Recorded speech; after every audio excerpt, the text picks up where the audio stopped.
Okay, good evening, ladies and gentlemen.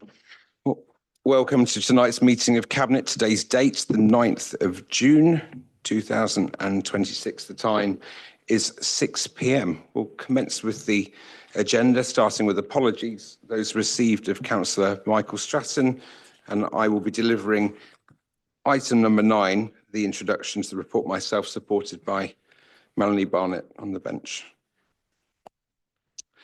Item number 2 on today's agenda, the declaration of interests. Are there any declarations from members or officers pertaining to anything on tonight's agenda to be declared? None, thank you. Regarding the minutes, item 3, members, do you agree that the minutes of the previous meeting are accurate and I may sign the minutes? Thank you.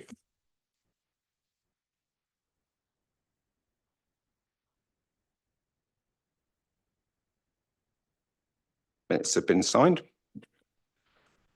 Okay, item 4, Chair's announcements.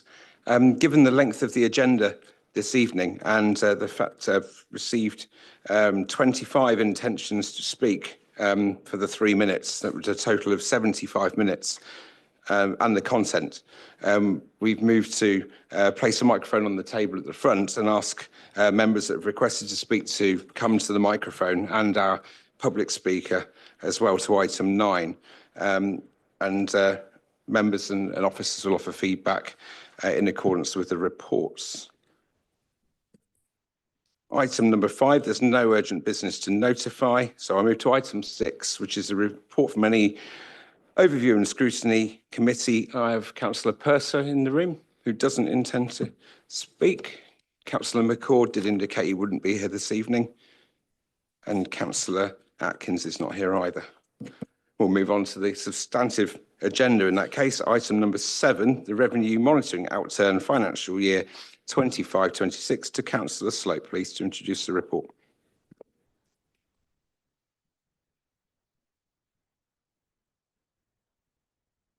Thank you, Chair.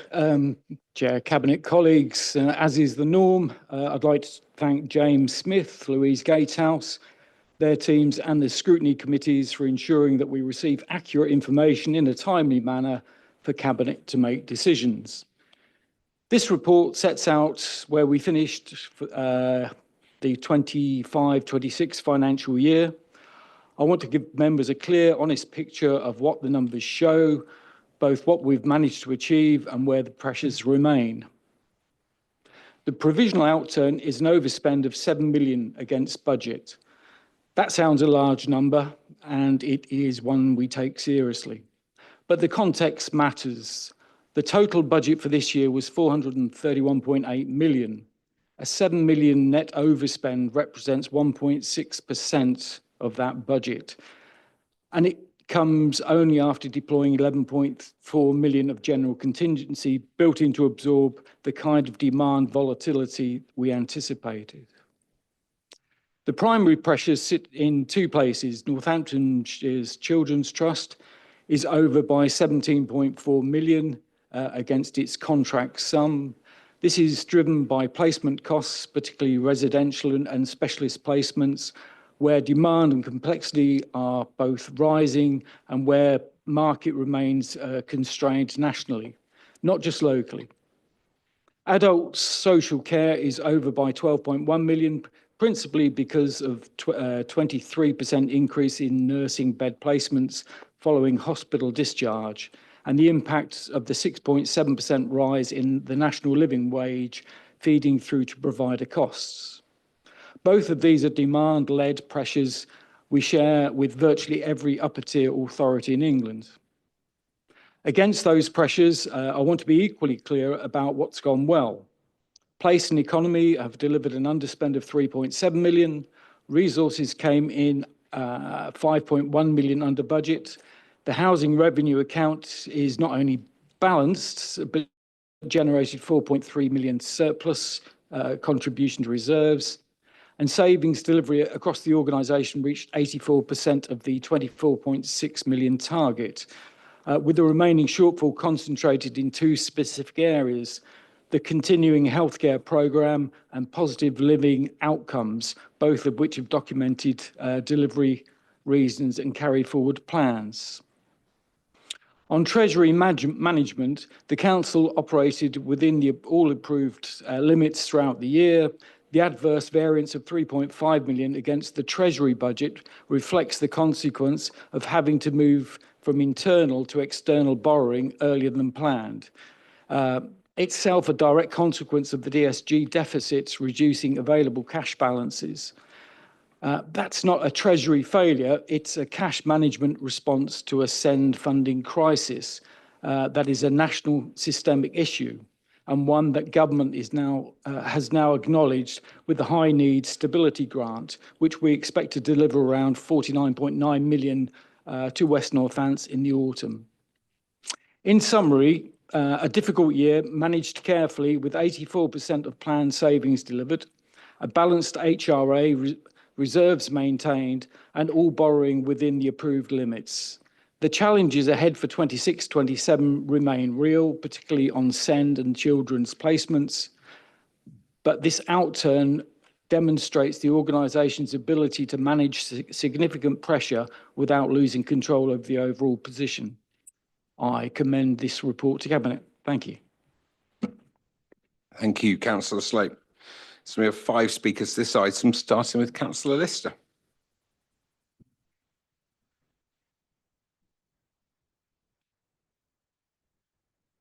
Thank you, Chair.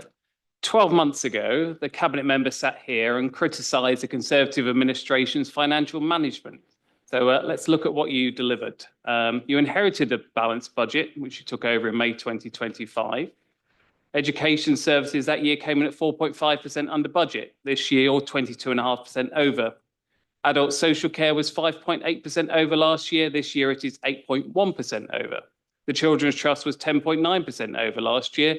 This year, it is 18% over. And as paragraph 6.11 of tonight's report confirms, that figure is not even final yet. Last year's overall position was an underspend after contingency use. This year, it's a 7 million overspend after burning through every penny of the 11.4 increased contingency that we included last year.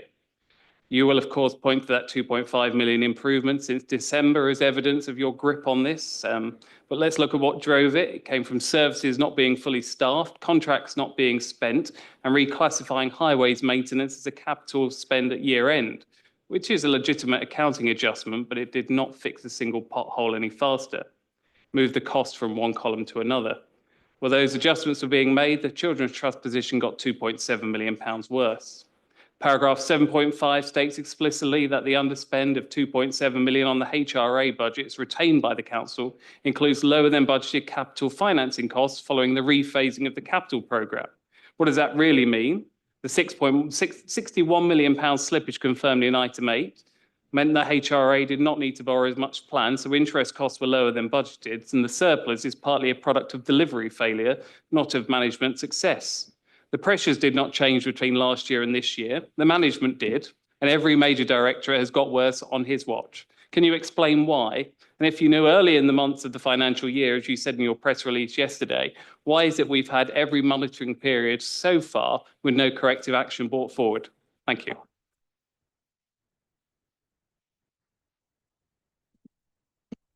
Thank you, Councillor Lister. Councillor Keeble.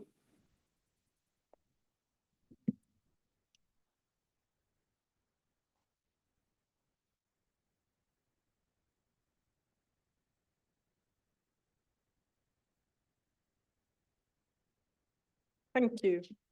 I wanted to ask some particular questions about some of the problem areas, because looking at the trend, the one thing I think that concerns me is that we know where the problems are around children's services, with Children's Trust, around adult services, and there are a few others which are also problematic. And I think what my concern is that those problems continue, and the trajectory, therefore, for next year looks same as this, but perhaps a bit more tricky. And I think we need to know what the thinking is about how those are going to be managed.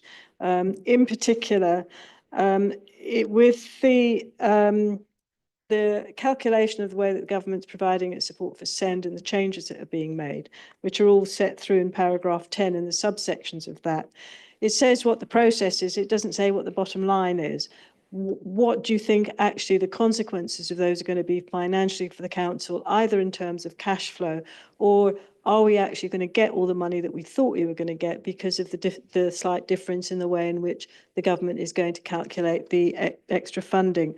With the Children's Trust, obviously that is very highly sensitive to changes in what's been happening. We know that there are recent events which have caused some increased pressures on that budget. There are more recent events which may also have further increased those. And I wonder if the figures that we're looking at actually include all of that. And also what your thinking is about how you're then going to deal with the finances once we hopefully get the all clear from the government to take decisions about the way in which children's services are managed. There are quite a few other issues that I wanted to ask about, but perhaps a final one. I mean, it's quite a small one actually, but in Appendix C, you've got the Family Hub reserve being carried forward of £186,000 to £186,246. That's a money which is for the Family Hub, which is supposed to be for Daventry and Northampton, and that's one which obviously I would dearly, dearly love to see spent in Northampton to make sure that we get the preventive services in place, which I think are key to unlocking a lot of others. There's also issues obviously about the funding for the youth services that will also be key to unlocking a lot of other good trends in terms of service provision and also finances. So I do hope that you could provide some assurances about that funding actually coming out of reserves and being put into practice. So I'd appreciate some clarity on those points, and in particular your thinking about how these trends are going to be turned round in what is likely to be a more difficult year. Thank you. Thank you, Councillor Keeble. Councillor Purser.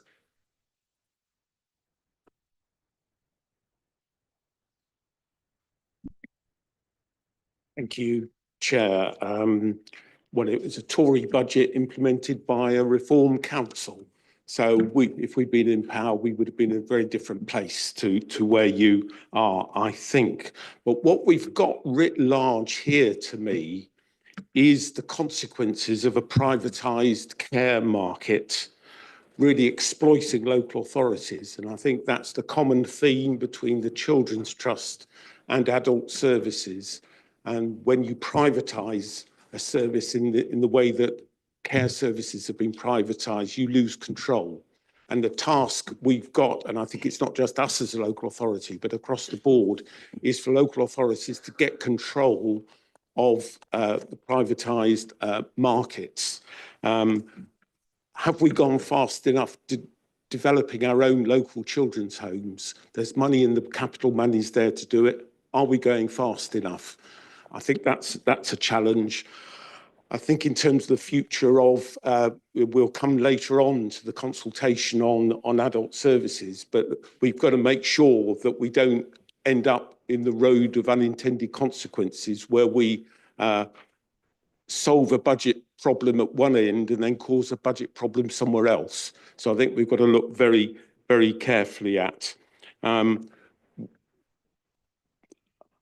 So I think the issue for me is how do local authorities get control of the privatised care market? That's my question.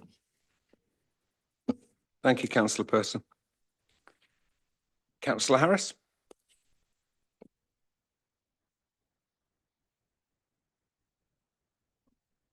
Thank you, Chair. Evening, councillors. Harold Wilson, you might remember him, some of you, a long way back. He once said that a week was a long time in politics. Well, if that's the case, a year must be a lifetime. I raise that because, echoing Councillor Lister's comments to some extent, we were in a very different place this time last year. We were still sitting with promises for no tax increases. We were being flagged that the council had huge borrowing and it was terrible and we're going to have a burn down plan to get rid of that. huge debt because it's costing all of our residents so much money. And literally, I think around this time last year, that was exactly what came from the portfolio's perspective. The condemnation of the previous Conservative administration for using their contingency, which, as a reminder, is part of the budget, and the proclamation that that won't happen on our watch. Well, as I say, a year is a long time in politics, as is a week. I hope that this administration has learned and will treat the last year as a learning experience, because we've seen taxes go up, we've seen debt go up, we've seen the contingency used in the first 6 months of the financial year. We have an overspend, yes, it may be a small amount relatively, but it is being funded from a reserve pot, which is the first time this council's had to do it. We've seen car parking U-turns on U-turns. I'll talk about capital now. It will save me talking on the next item. I'm listed to do so, but it will save time. We've seen capital fall far behind its plan. Now, I do have some questions because I think it's important to raise the questions. We've heard already from Councillor Purser that there are some trends here. These trends, by the way, were not new. All of these trends were in the public domain and public information. Nothing was hidden from view. So none of this should be particularly a surprise. And therefore, I find it quite difficult to hear some of the justifications for it. But we do need to get a grip on some of these costs very specifically. There's an item later on which I will save my comments for later with regards to what we might do in the adults arena. But for children's, we definitely need to be doing more. And I've had a conversation with Stuart Timmis about whether or not we should have SPD, supplementary development documents, so that we don't turn down planning for children's care homes, which seems to be a regular pattern, I have to say. We know how much we need them. I would much rather they're ours rather than private operators. And I think that's something we do need to get a grips with. I have got a couple of other quick questions, if I may. I know this relates to last year's outturn figures, but I think it would be very useful, as we're nearly at the end of the first quarter, to get a sense of what the pattern is like right now. So where has the budget got to at this point in time? What are the key areas that we're facing pressures, as if we don't probably know already what they are?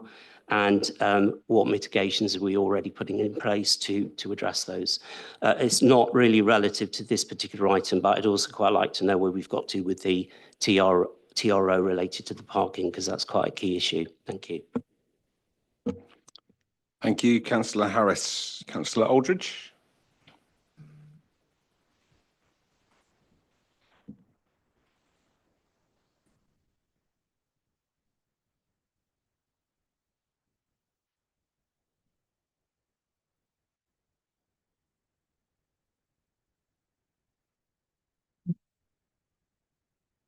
Thank you, Chair. Thank you, Chair. I was in Canada and I read the report, and this report really raised some fundamental questions for me. Are we seeing genuine financial resilience and stability, or are we simply managing increasingly difficult pressures year by year without addressing the structural issues beneath them? We know that there are complex issues around adult social care and children's services, and they're the most significant drivers of financial pressure. And these continue to consume a growing proportion of the council's budget and represent the greatest risk of future financial sustainability. Councillor Lister and Councillor Keeble has already mentioned the issue around Children's Trust and the fact that we're talking about a 2.7 million increase since period 9 for the Children's Trust, and the fact that since 2022 we've had around 100,000 overspend. So my question is, and we do recognise the improvements that have been made in children's social care, but that's to be expected with the amount of resources that have gone in.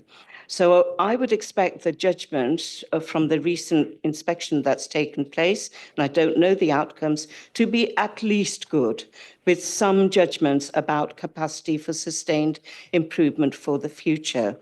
So my question is the time right now to examine our structural arrangements regarding the Children's Trust? We need to better understand what's happening there and the demands and the drivers and contractual framework for the trust.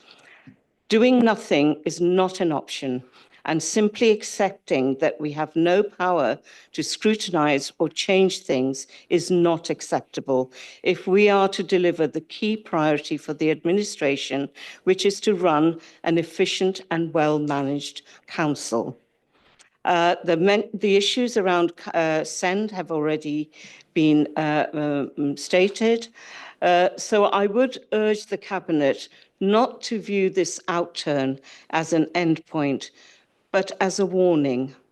Unless we strengthen early help, improve local provision, reduce reliance on high-cost placements, and deal with the year-on-year overspends in children's and adults' social care, these pressures will continue to grow and future budgets will become an even greater challenge. And drawing down on our reserves leaves the council in a vulnerable place. So I've just got 3 questions, Chair. Councillor Very Aldridge, I'm quickly. conscious of time and the fact that 3 members have asked for an questions. hour and a quarter of our time to listen Yeah. to them today. So one very question would quickly. be great, please. Okay, Just one thank question you. then. The first, I think it links to all the others. What confidence is there that we will not end up with similar levels of overspends in the children's and social care areas at the end of 26-27? Thank you, Chair. Thanks, Councillor Aldridge. Okay, at this point, I'll ask questions of Cabinet members from one another and some officers to input, I'm sure, to support some of the answers to those points. Anyone before Councillor Slope? Do you want to come on? I'll come in with some of the technical questions on the finance side. With respect to the government's SEND funding, based on the latest projections, we're expecting the government to fund just shy of £50 million in terms of our deficit for the end of this financial year.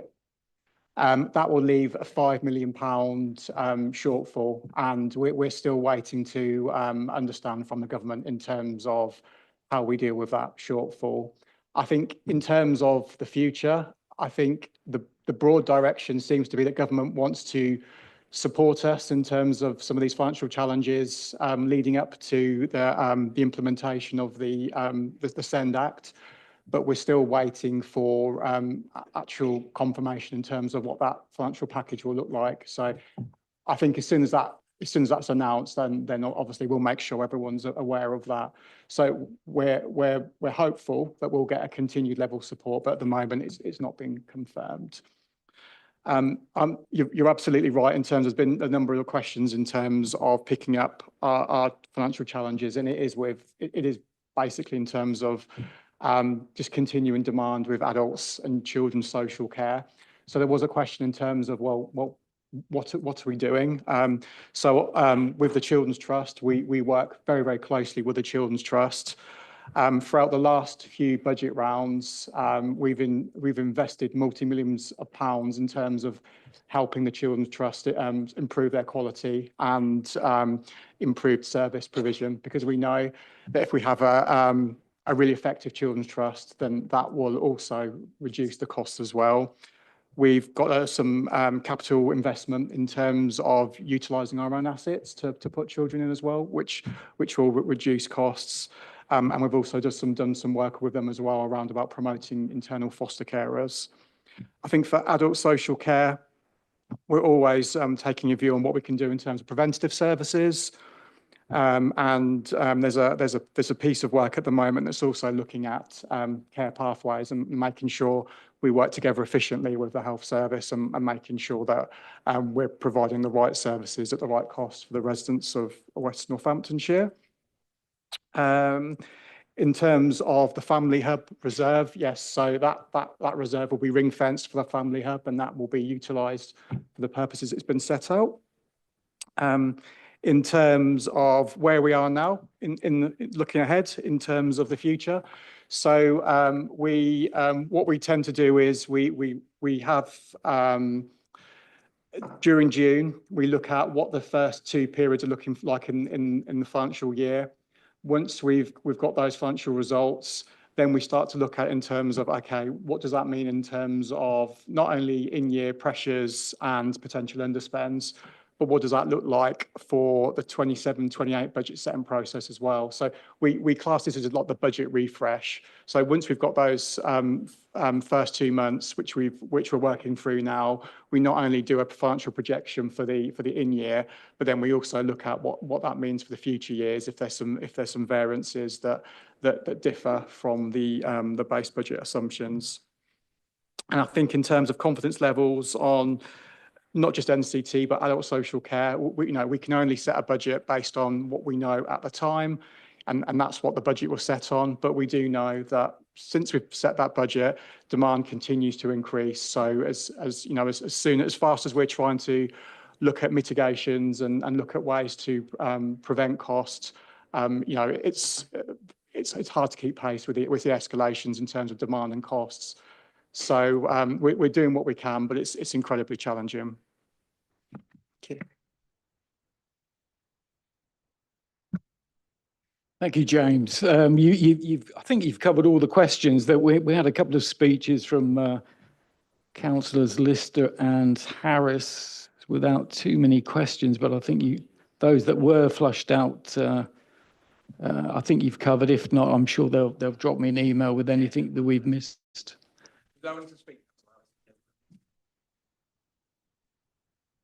And the one I did pick up, Councillor Harris, TRO parking. That sorry. Okay. Yeah. All right. I'll leave that for the chair. Thanks. Thank you, Councillor Slope. I'll come to Melanie Barnett to pick up some of the points on children's, if you would, Mel. Thank you.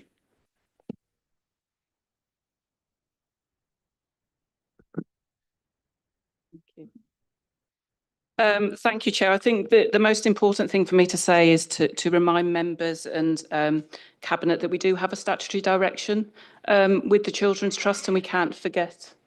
If that's okay. We need to be mindful of that in comments that we are making, because that statutory direction is in place, and clearly there were contractual arrangements that we've got with the Trust. I just wanted to pick up on just a few other points. In terms of early intervention and prevention, we do have the family hubs. We do have the youth strategy in the offer, which did come to Cabinet recently, and also both of those items have been to the Children and Family Scrutiny Committee. James has mentioned in terms of SEND, and members will be aware from the last Cabinet that I did talk about the maturity matrix and local area reform plan, and that all links into our family help and our early intervention.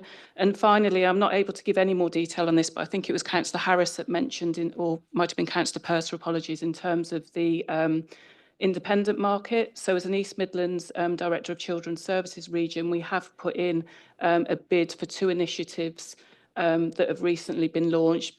One of them is due on Friday, the other one has already been submitted. And without going into too much detail, that is about how do we locally and regionally manage the independent market for the reasons that have been spoken about.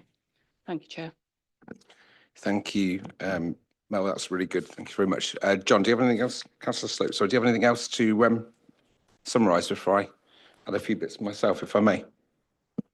No, just touched upon the TRO parking. That will come out shortly. I think that's yeah. You'll go through that session. Quite a few questions were crammed in. As I said, I think they've been answered. If they haven't, then please drop me an email or the officers an email, and we'll come back to you. Thank you. Thank you, Councillor Slope. I'll just add a couple of points. Councillor Purser, Labour would be in a different place. I think the evidence sits in 10 Downing Street that we know that would be possibly a fallacy. Councillor Harris, we promised low tax increase. We delivered that compared to the opposition, three parties are all advocated for a higher council tax increase in West Northampton this year. One of the key bits, and I think there's something we see here in Cabinet frequently, is this overspend. We know it sits in predominantly children's where we've got an issue. And there is something I'm willing to take to government later in the year. It's around the costs that the councils and local government bear for children's services. It's a very sensitive area, and we know we must do this the right way. But when the justice system crosses the children's care system, we do have a challenge. And I think our officers and our members can work together to raise that issue and the pressure that puts on local government at a much higher level, and hopefully seek about some answers. And I'm referring to cost of children's remand, where our councils are bound to pay for those services. And we do a great job in doing so, and we take care of our young people and the families that are related to them. But we must have a look at that imbalance. It's something I'm willing to do later on. So that's my summary for it. Thank you, Councillor Slope, for the report. Thank you to the officers who report that in. We've heard in this chamber about the budget being a budget designed to overspend that didn't deal with the things that were in obvious sight. That's from other members, not myself. But it does have some potential validity. We've got a budget in place now. We're working through our report monitoring will come forward in the coming months, and we'll see how we're getting on. But with the pressures on the national level that burden local government, you know, it's easy to see how some of these overspends naturally just take place, and we need to do all we can to mitigate those. And I can see already the good work our administration, our officers are doing to mitigate those costs and hopefully bring things back into balance. A year is a long time in politics, a week's certainly a long time in my office, Councillor Harris, and a 4-year term. You know, business runs on 168 hours a week, local government's on 37 and a half. So is it going to take 4 years to do a year's work? It quite possibly could. In 1 year, I think we've done a huge amount to be proud of in turning things around from the legacy we inherited. There's a very long way to go. So I'll move that to a vote, please, with the proposer from the floor. Councillor Stansfield, seconded. Councillor Coulson, a vote with a show of hands. Thank you. That's resolved. Item number 8, tonight's agenda, the General Fund Housing Revenue Account Capital Provision Outturn. Back to Councillor Slope, please. Thank you, Chair. Cabinet colleagues, this report sets out the provisional capital outturn position for 25-26 across our General Fund and Housing Revenue Account, and asks Cabinet to approve the proposed carry forwards. I want to give members a clear picture of what we delivered, what slipped and why, and what we're doing about it. What we spent and what we delivered. Total capital expenditure for the year came in at 109.5 million against a budget of 173.2 million. The gap between those two numbers will attract attention, and rightly so. I'll come to it in a moment. But first, what did the 109.5 million actually deliver? 19 million pounds on highways maintenance, 6.5 million on the brand new Tiffield Send School, which completed and opened this financial year. 7.9 million on community equipment, assistive technology and minor adaptations, keeping vulnerable residents safely in their own homes. The North-West Relief Road was opened, the Mayfair Heritage Gateway opened, Bowman House and Oasis House, 119 properties between them completed and added to our housing stock. And we acquired a further 34 general properties and 15 through the local authority housing fund. That's real tangible deliveries for West Northamptonshire residents. On the slippage, 61.1 million of budget will be rephased into 26, 27 and future years. That is higher than the 36 million forecast at period 9 in February. And I want to be straightforward about that. It's a significant increase and it warrants scrutiny. The reasons vary by project. Some schemes are progressing well, but construction phases now fall in 26, 27. Some are in feasibility stages where scope and viability are still being defined. Some involve external partners or grant conditions that are outside our direct control, and some reflect procurement timelines and the need to retain funding for final accounts and post-completion works. This is a reprofiling of spend, not an abandonment of programs. The capital team will work closely with project managers to strengthen forecasting and monitoring for 26, 27 and onwards, with an increased focus on the accuracy of profiling and early identification of delivery tasks. I will be holding them to that. On overspends, total overspends across the programme were 2.4 million. The main pressures were 557,000 on highways maintenance, following assessment of Keir's work, 629,000 on corporate IT, including hardware and assets created throughout the digital, through the digital projects, and 486,000 on Northampton Town Centre public realm, which is fully covered by unallocated grant. All overspends have been funded and do not represent an unmitigated cost to the council. The HRA in brief, on the housing revenue account, actual spend was 56.6 million against a budget of 68.6 million, with 12.1 million proposed to carry forward. The main areas of slippage were investment in existing stock, where we had delays bringing on replacement contractors, and the LAHF programme, where the remaining 2.8 million carries forward. The one genuine overspend is disabled adaptations, up to 800,000 due to demand exceeding budget, reflecting the sustained and increasing need from tenants with mobility and accessibility requirements. That spend is cost effective. It reduces the need for far more expensive alternative housing or care interventions. I commend the report to Cabinet. Thank you. Thank you, Councillor Slope. I have two speakers to this report, starting with Councillor Keeble.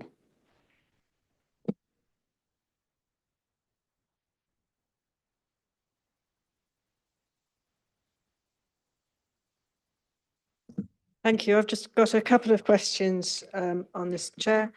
One is on page 71. You've got, you refer to quite a lot of different schemes, in particular schools scheme. I don't see the mention of the new school on Darlington Grange, which used to be, I think, flagged up amongst those. The government withdrew the funding for the free school. However, the particular point of raising it now is that that is a school, the secondary school that should serve Kings Heath, which doesn't have a secondary school at present. The whole of my ward doesn't. We all know about the problems there. It would be important to tie in with the youth strategy that you actually have a secondary school that serves that area. So I would like to know what is happening about that, and can that be revisited to make sure that there's some thought for capital spend for the school? And the reason for flagging it up here is obviously because it's timely. It might well need obviously to be discussed elsewhere. The second thing is I'm concerned about the underspend on new build in the HRA capital, because that is obviously impacts on the housing supplies. On the Castle Street properties on page 75, have they all actually been let yet? Because this report would indicate that perhaps they haven't. I also wondered what size the units are referred to in 6.1.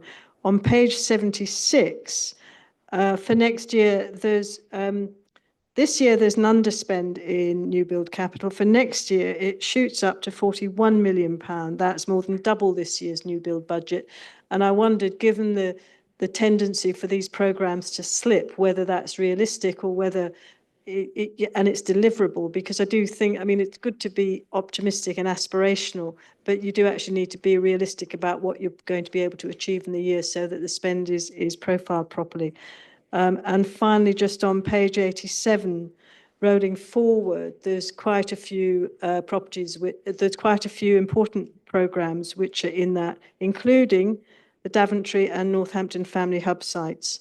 And it would be really good to not see those being rolled forward, but to actually see them brought forward and delivered. Thank you. Thank you, Councillor Keeble. Councillor Harris. Yes, thank you, Chair. One point to make, which is that there is clearly considerable slippage in the capital programme. The temporary accommodation programme in particular seems to be really bogged down, and I know that we've got planning issues to deal with there, power issues to deal with that, and various other things. But it would be great to get some reassurance that that is going to make some progress and quite soon, because we obviously have a need for it. I will take this opportunity to repeat the questions I did ask before that I didn't get answers to. If you want to take them offline or deal with them in private session or email me directly, that's fine. But given that we're talking about outturn, I think my questions about we're nearly at the first quarter, what are we seeing? What pressures are we experiencing already? And what mitigations are we putting in place already at this stage, if there are any? So I think they are relevant questions in the context of year end, because we're now in the new budget. Thank you. Thank you, Councillor Harris. I'll bring Martin in at the appropriate point to answer to the current point, but this is a report for the outturn for the previous year. Councillor Slope, I'll take any questions for the floor first. Stuart, if you want to come in on anything. Just a couple of points, if I may, Chair. Dallington School was raised, and as Councillor Keeble has identified, that was DFE grant funding. The reason it's not in this list is obviously because the funding isn't there. It isn't a capital programme project at this stage.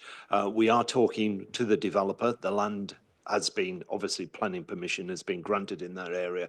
And I know, talking to education, that there is an ongoing conversation with DFE about the how could that possibly come forward, etc. So again, happy to take that offline, but this represents the monies that we've got available to programme, if that makes sense, and why it isn't apparent in there. Councillor Harris mentioned TA, and again, asked for reassurance. Happy to give that reassurance. All the contracts are in place. The power has been sorted. Groundworks are taking place, and the units are currently being built within the factory environment. So we should start to see progress quite soon. And again, more than happy that once we've got a few of those units, that we ask if members want to have a look around that. Obviously, it'll be a building site, and you'll only get a reference, if you like, of what that will look like towards the end. But happy to coordinate that. Again, Councillor Keeble mentioned housing. I think you identified housing, the size of units. Was that one of your questions? Sorry.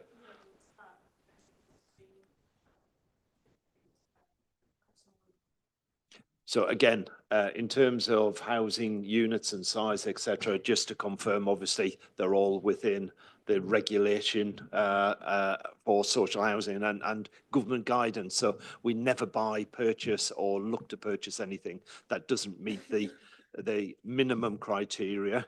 And also we look at where we can get betterment on that. So again, everything is of a quality and a size in regard to that. Pipeline going forward, again, more than happy. I think we've shared that with scrutiny at various points. And again, no doubt we will share it with scrutiny as that develops and moves forward as well. So hopefully that gives you that opportunity to keep an eye on what that looks like and the numbers achieved. Can I make a more general point about the monies and the lack of spend? Again, I think Councillor Slope has identified that there will be greater member oversight as we go forward. So we'll be working with cabinet members within that. Within the report, there's a whole series of reasons, and there are some reasons in terms of power utilities, planning, etc., that have had an impact. One of the issues is when we start monitoring this, it's usually feasibility stage, and we've got to get better gateways in place. So we will be looking at the whole process of monitoring going forward to make sure we are monitoring at the right size and time. However, what we did find, and myself and finance colleagues have been into all of the project managers and asked the relevant questions, there was an over-optimistic view of spend and monitoring, which, again, we're not after that. We're after realism. We're after facts. And again, that message has been really hammered home that we want to get monitoring right. I think on a £100 million contract, be £2 million overspent and £2 million underspent shows that we've got a grip of the actual spend. The outcomes are starting to come, but it's the forecasting we need to get right. So again, with the support of members, we will be looking at that and putting things in place next year where I am confident the monitoring side will be much more accurate as we go forward. And that's not to say there will be slippage, because there's always the odd bits here and there, things in the ground that you'll never know about, etc. But again, it's got to be tighter. That's the message that's gone to officers. And again, they have responded really positively to that message. So again, thank you for the opportunity. Thank you. Thank you, Stuart. Charlie, do you want to come in at this point? Yeah, thank you, Chair. Councillor Keeble, it was just a very brief thing regarding your question about Castle Street. Castle Street has been fully allocated. That report came up in March. I will check on how many people have actually taken up the properties, but it is fully allocated, so there's no empty lots there, just to let you know. Thank you, Chair. Thank you, Councillor Hasty. Are there any other questions from the floor, from officers, members? Martin, will you come in? Yes, thank you, Chair. Just to respond to Councillor Harris's point about the previous agenda item, I think James did touch on it. She talks about pulling period 2 together, which is what we're doing at the moment. We're pulling together the financial risks that we're aware of, and there are some of them, and they are in the demand-led services. We are pulling together the opportunities that we're seeing in the first part of the financial year as well. So, for example, an unintended consequence of significant slippage on the capital programme, it means we're not spending as much money, means we're not borrowing as much money, and therefore there'll be a benefit to the general fund as a result of that. So there are some risks that we're seeing so far. There are some opportunities which will offset some of those risks. We just need to pull all of that together so we've got a coherent position in terms of where we are. In relation to mitigations that we currently have in place at the moment, we are continuing with spending panels. So we brought spending panels in for the second half of last year. They did have an impact in terms of the amount of spend between the second half of the year and the end of the financial year, which is why you saw some of those forecasts coming down, even though we saw pressures in some of those areas that we've talked about already. So they're staying in place for the time being until we know what the actual position is for the first couple of months to see if we need to keep those panels in place. Within that, we have approval to recruit processes still taking place. They continue. Every vacant post that we have, we look at, we examine, we scrutinise to see if we do need to appoint at this point in time or not. So those mitigations continue into this current financial year, whilst we pull together the strands in terms of what we're seeing in this financial year so far. Thank you, Chair. Thank you, Martin. So I think we've heard everything from around the room. It is an exciting year ahead as well, where we, to some degree, play catch up. There's also a point when we don't spend money, we have money in the bank, and money in the bank builds interest. So there's a benefit for the general fund as well from doing that. But nonetheless, we need to get underway, get more done, and I'm excited at the prospects for the year ahead. And on that note, we'll take that to a vote with a proposer from the floor, please. Councillor Last, seconded Councillor Stansfield, and a vote with a show of hands. And that's resolved. Thank you. Okay.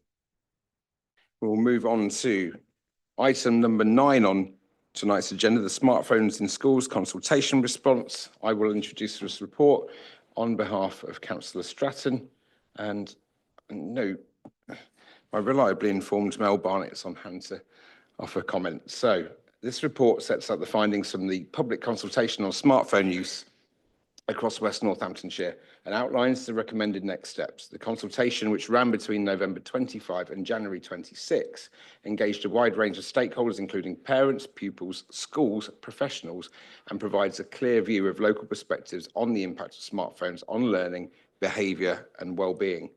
Members will see there is strong support for restricting smartphone use during the school day, particularly from parents and school staff, reflecting concerns and distraction, cyberbullying and mental health. Since the consultation concluded, the Department for Education has issued national guidance setting a clear expectation that schools should operate as mobile-free environments with only limited and carefully managed exceptions. In light of this, the report proposes that the Council focuses on supporting schools to implement the national guidance, ensuring a consistent approach across West Northamptonshire, whilst continuing to promote online safety, digital resilience for children and young people. I'm asking Cabinet tonight to note both the consultation findings and the updated national position, which together provide a strong and aligned basis to move forward. Thank you very much. I have a public speaker, Katie Hannah, in the public gallery. Katie would like to go first, and feel free to speak.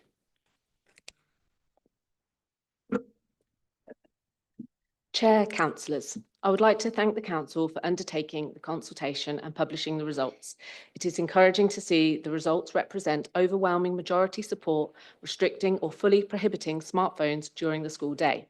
However, I would urge the Council not to view the recent Department of Education announcements as meaning the job is done.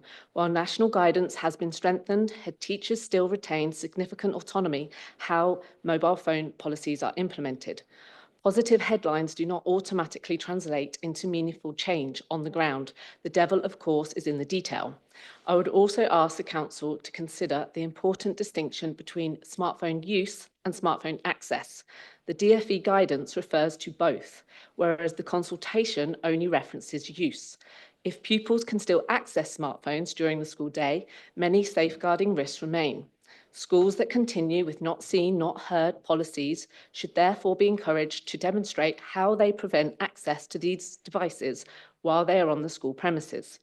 Despite the Council's view that the updated DfE guidance provides clarity, it still leaves significant discretion to the head teachers and continues to blur the distinction between a basic mobile phone and a smartphone.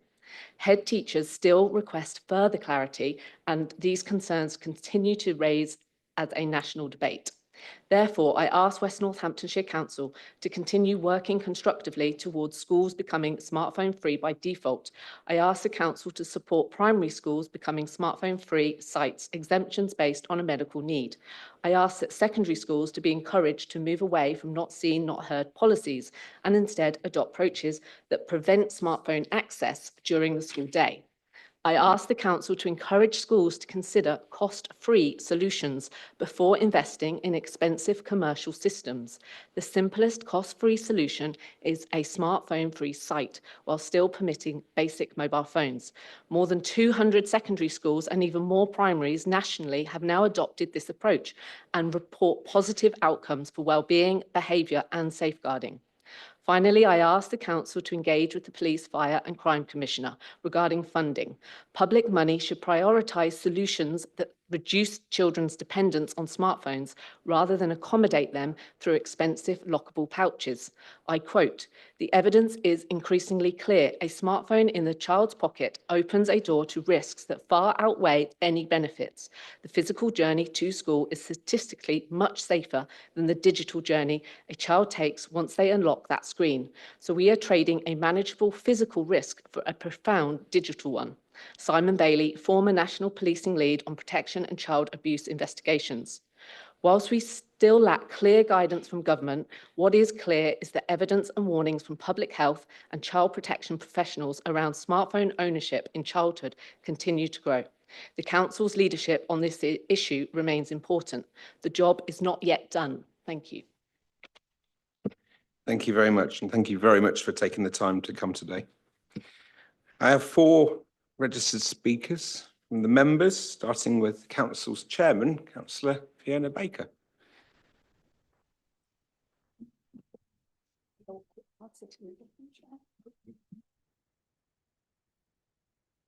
First of all, I would like to thank my friend Katie Hannah for her dedication and the work that she has put into investigating and going meticulously through every report that's ever been produced, I think, on this issue of smartphones.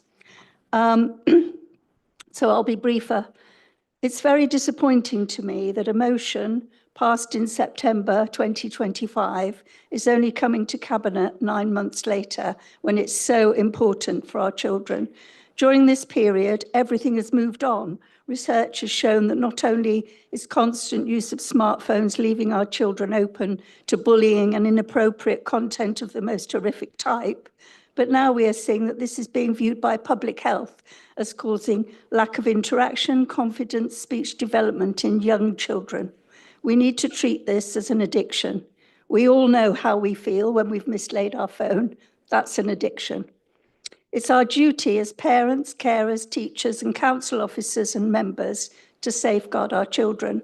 We can start in primary schools under our council control by banning phones in these schools unless needed for medical reasons. We are now seeing the results of something we have all ignored for far too long. Thank you. Thank you, Councillor Baker. Councillor Carley. Nice to see you.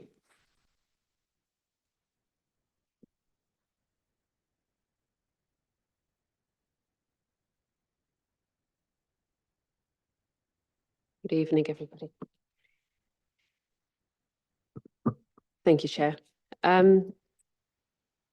Whilst it's widely recognised that the schools should prohibit mobile phones through the school day-to-day rescue distractions and behaviour disruption, the policy must also conform to statutory duties, including requirements to make reasonable adjustments under the Equality Act 2010. It's essential that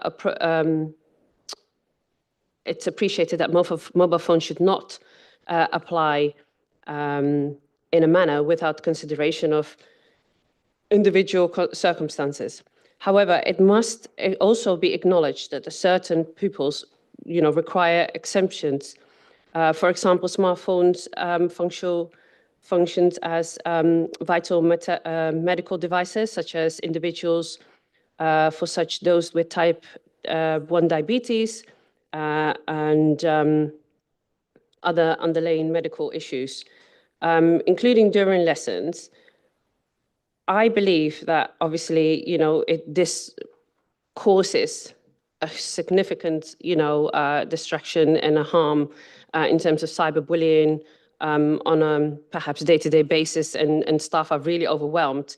But I think it's also, we need to furthermore put policies in and be careful structured to avoid stigmatization pupils with special need education. The Equality Act mandates that schools take reasonable steps to prevent a substantial disadvantage to disabled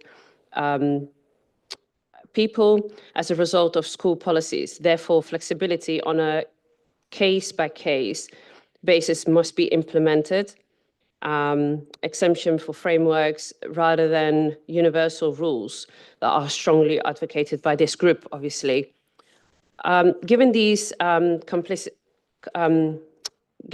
examples, schools should also ease their own merits and ensuring a fair balance between maintaining an order, support for vulnerable groups. This guidance does not claim to offer a list of exceptional circumstances, underscoring the importance of the evaluation discrete individual situations. Inclusion, a robust mobile phone policy must thrive and mitigate, distractions and enhance education outcomes without compromising the risk and the safety of pupils with mitigate that needs for phone access. I think also that our local council is taking a huge sensible approach in this, but it's also advisable that schools need to seek more further clarity and support from our local council and relevant legislations for formulating and enforcing such a policy to avoid being unfairly blamed and disciplinary challenges. Thank you. Thank you, Councillor Carley. Councillor Ismail, please.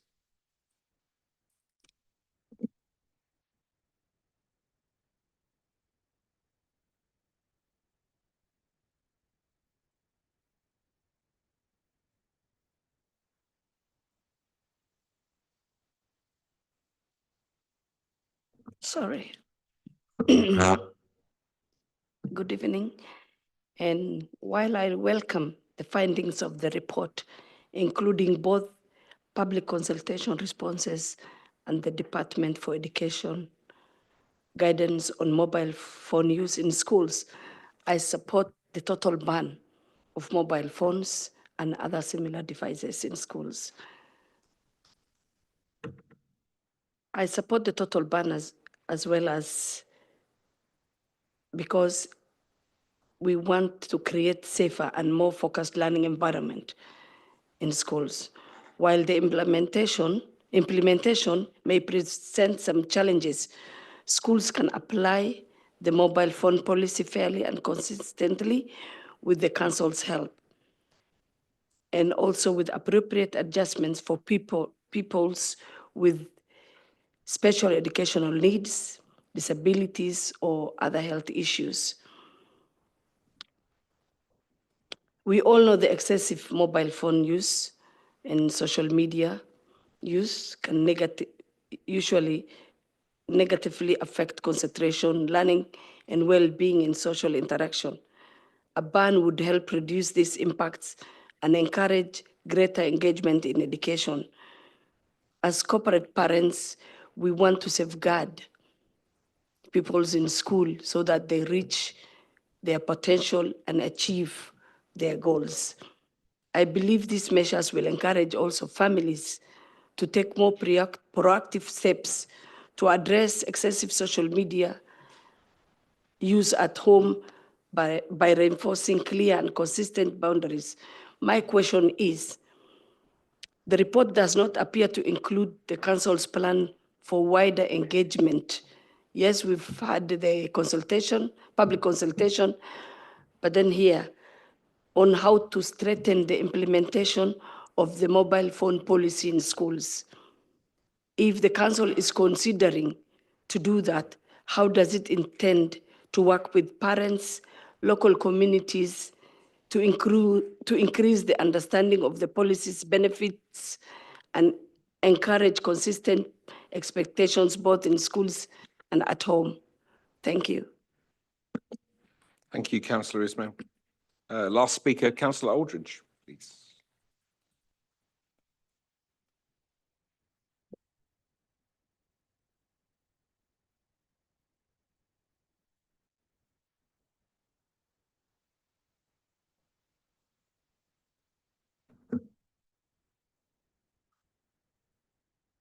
Thank you, Chair. I welcome this report and the extensive consultation that has been undertaken with parents, pupils, staff and residents. And there's no doubt that smartphones bring about both opportunities and challenges. The findings of the consultation suggest that there is significant support for stronger measures to manage smartphone use during the school day. And as Councillor Arnold, you've said that the government has brought in a new policy and schools are expected to respond to that. However, the local authority still has a role. I think the role is about supporting schools to adopt a balanced and proportionate approach, because schools are different, communities are different, and the needs of pupils are different. What works in one setting may not be appropriate in another. We should therefore be cautious about promoting a one-size-fits-all solution and continue to respect the professional judgment of head teachers and governing bodies. And that's where I think the national policy direction has to be looked at with care, because it isn't about one size fits all. It is also important, as other councillors have said, that we recognise the needs of pupils who rely on smart devices for accessibility, for health reasons, or additional support. And any guidance that goes out at a local level must ensure that we give a clear message that no child is disadvantaged or excluded in terms of access. Ultimately, the debate is about well-being, safety, and educational outcomes for our children and young people. And I welcome this report and look forward to how schools progress and families engage and young people continue to be involved in shaping the way forward. I've got 5 questions. I'm going to say them very quickly, Councillor Arnell. The first one is, how were the views of pupils weighted against those of parents and other respondents? Because clearly children and young people have a clear view about the use of mobile phones. What exemptions will they be available in the context of guidance that is coming through nationally for pupils who require smart devices for accessibility, health, or special educational needs? How will schools be supported in implementing any guidance? What measures will be used to assess whether the guidance improves attendance, behaviour and well-being? And how will the Council balance safeguarding concerns, as our speaker earlier said, with parents' desire to contact schools before and after schools? Thank you. Thank you, Councillor Aldridge. I'll take questions from Cabinet members, or maybe not, and defer to Mel, who with Ben Pearson has done an exceptional piece of work on this. I think there's some points in the report pack. I'm looking at it at the same time as listening to the members speak. Pages 102 and 103 of the report pack for Cabinet tonight give you the most common concerns by responding group. Now, some of those groups are small and much smaller than others, but there's a comprehensive feeling in there. Then we come back to what it is that our local council has the responsibility to do, whether we go firmer on things or not, whether we listen and align. And this is, again, like a consultation where we can listen and act, and our response is indicating the support is to support the delivery of the national guidance. Mel, I'll let you elaborate on the points. Thank you. This is where I wish I'd learnt shorthand. So I'll try and answer all of those questions. First of all, I just want to thank Katie. I've met Katie several times, and I think you've educated me as well in terms of this. So I just really wanted to thank and acknowledge you for all of the research that you've done and shared that with the council as well. And I think what you've raised is a really important public health message as well. And I know that you're meeting with our Director of Public Health on Monday as well to talk about that in more detail. I think the concept that you've said about use and access is really important. So I think that's something that we definitely need to follow up with. And I'm aware that you're also going out to school leaders meetings. And I know there was a delay in arranging that, so I want to acknowledge that. But I know that you've got meetings with school leaders as well to talk about that, talk about the research that you've done, and really to give them a more informed position in terms of how they take this forward. I think as well, it is clearly discretion of head teachers, and I think that is part of the challenge. I don't think any of us in this room would say that we don't want to protect our children. So I think we're all on the same page. It's about how do we actually do that, and how do we give schools and our communities the right information to do that. And I think Councillor Ishmael, I think it was, so apologies if I've got this the wrong way around. I think it was, you were mentioned around our communities and our families, and actually what are we going to do with this? And that's definitely something that I need to focus on, because if I'm being really honest, I focus more on the schools element, but there's a lot more that we can do with our communities. So I will pick that up as well. Katie, you mentioned about the Office of the Police, Fire and Crime Commission, so I'm more than happy to have a conversation with the Commissioner based on the information that you've sent me previously, because I think you're right, there are lots of solutions out there, and I think there could be a knee-jerk reaction by schools to implement something that may not be the best thing to implement. Councillor Arnold, you mentioned about the role of the council. There is a role of the council, but there is also a wider role for the communities, our schools, for parents, and I think it's a much bigger, complex issue that we do need to work together on to resolve. And I think it's around how do we give choice? And Councillor Baker, you mentioned something about primary schools, and again, I'm more than happy to take that up as an action to work with our maintained schools as well. Guidance at local level, that's something that we do need to consider. We've done engagement with head teachers, but we do need to strengthen that. So again, that's an action that I'll pick up. And Councillor Aldridge, I tried to write down your 5 questions, so I'm not sure I won't be able to answer all of them, but I'm more than happy to speak to you.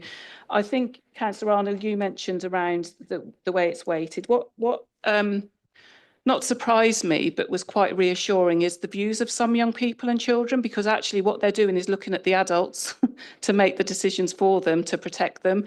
And I think clearly what we saw through the consultation response is children are actually saying, what are you going to do to support us? So I think in terms of weighting, there was no particular weighting given to it, but we looked at the views of everybody. And it goes back to we need to protect our children and young people. Exemptions, again, that's referenced in national guidance. So I think that's a really important issue.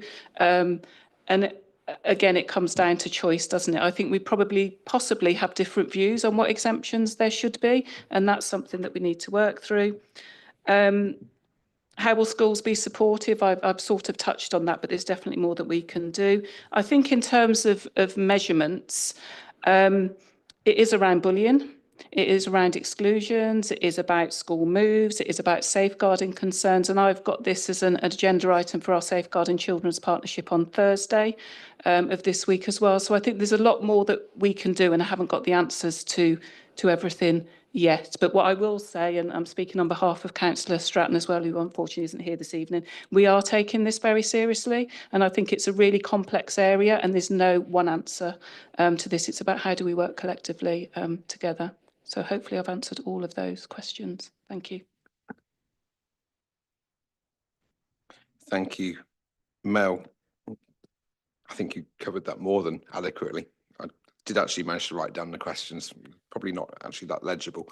I think there's a key point, and I think summed up pretty well in that on page 103 under point 8 about community groups, to Councillor Ismail's point there about community level education on tech use as well in the whole. It's really key. I can remember, and I'll speak from some personal experience in summing up, but when the first camera phones came out, I worked in a secondary school, and they, the very first incarnations of what smartphone technically is now, that ability to take a photo and have it misused was the very first step in this process. And 20 odd years later, we're talking about it, and action hadn't happened until today, or is being dealt with until this point. So I think also just to sum up, Katie, thank you. And this is a great example of how a member of the community works with members and officers to see something through to delivery and implementation. Mel? Apologies, Chair. I should have said something. Katie, if you'd be happy to share what I didn't write down everything that you said. I think there's a lot of points that you said in terms of follow-ups and asking the council to follow up on things. If you could share that with me, and I'm more than happy to meet with you again to talk through that.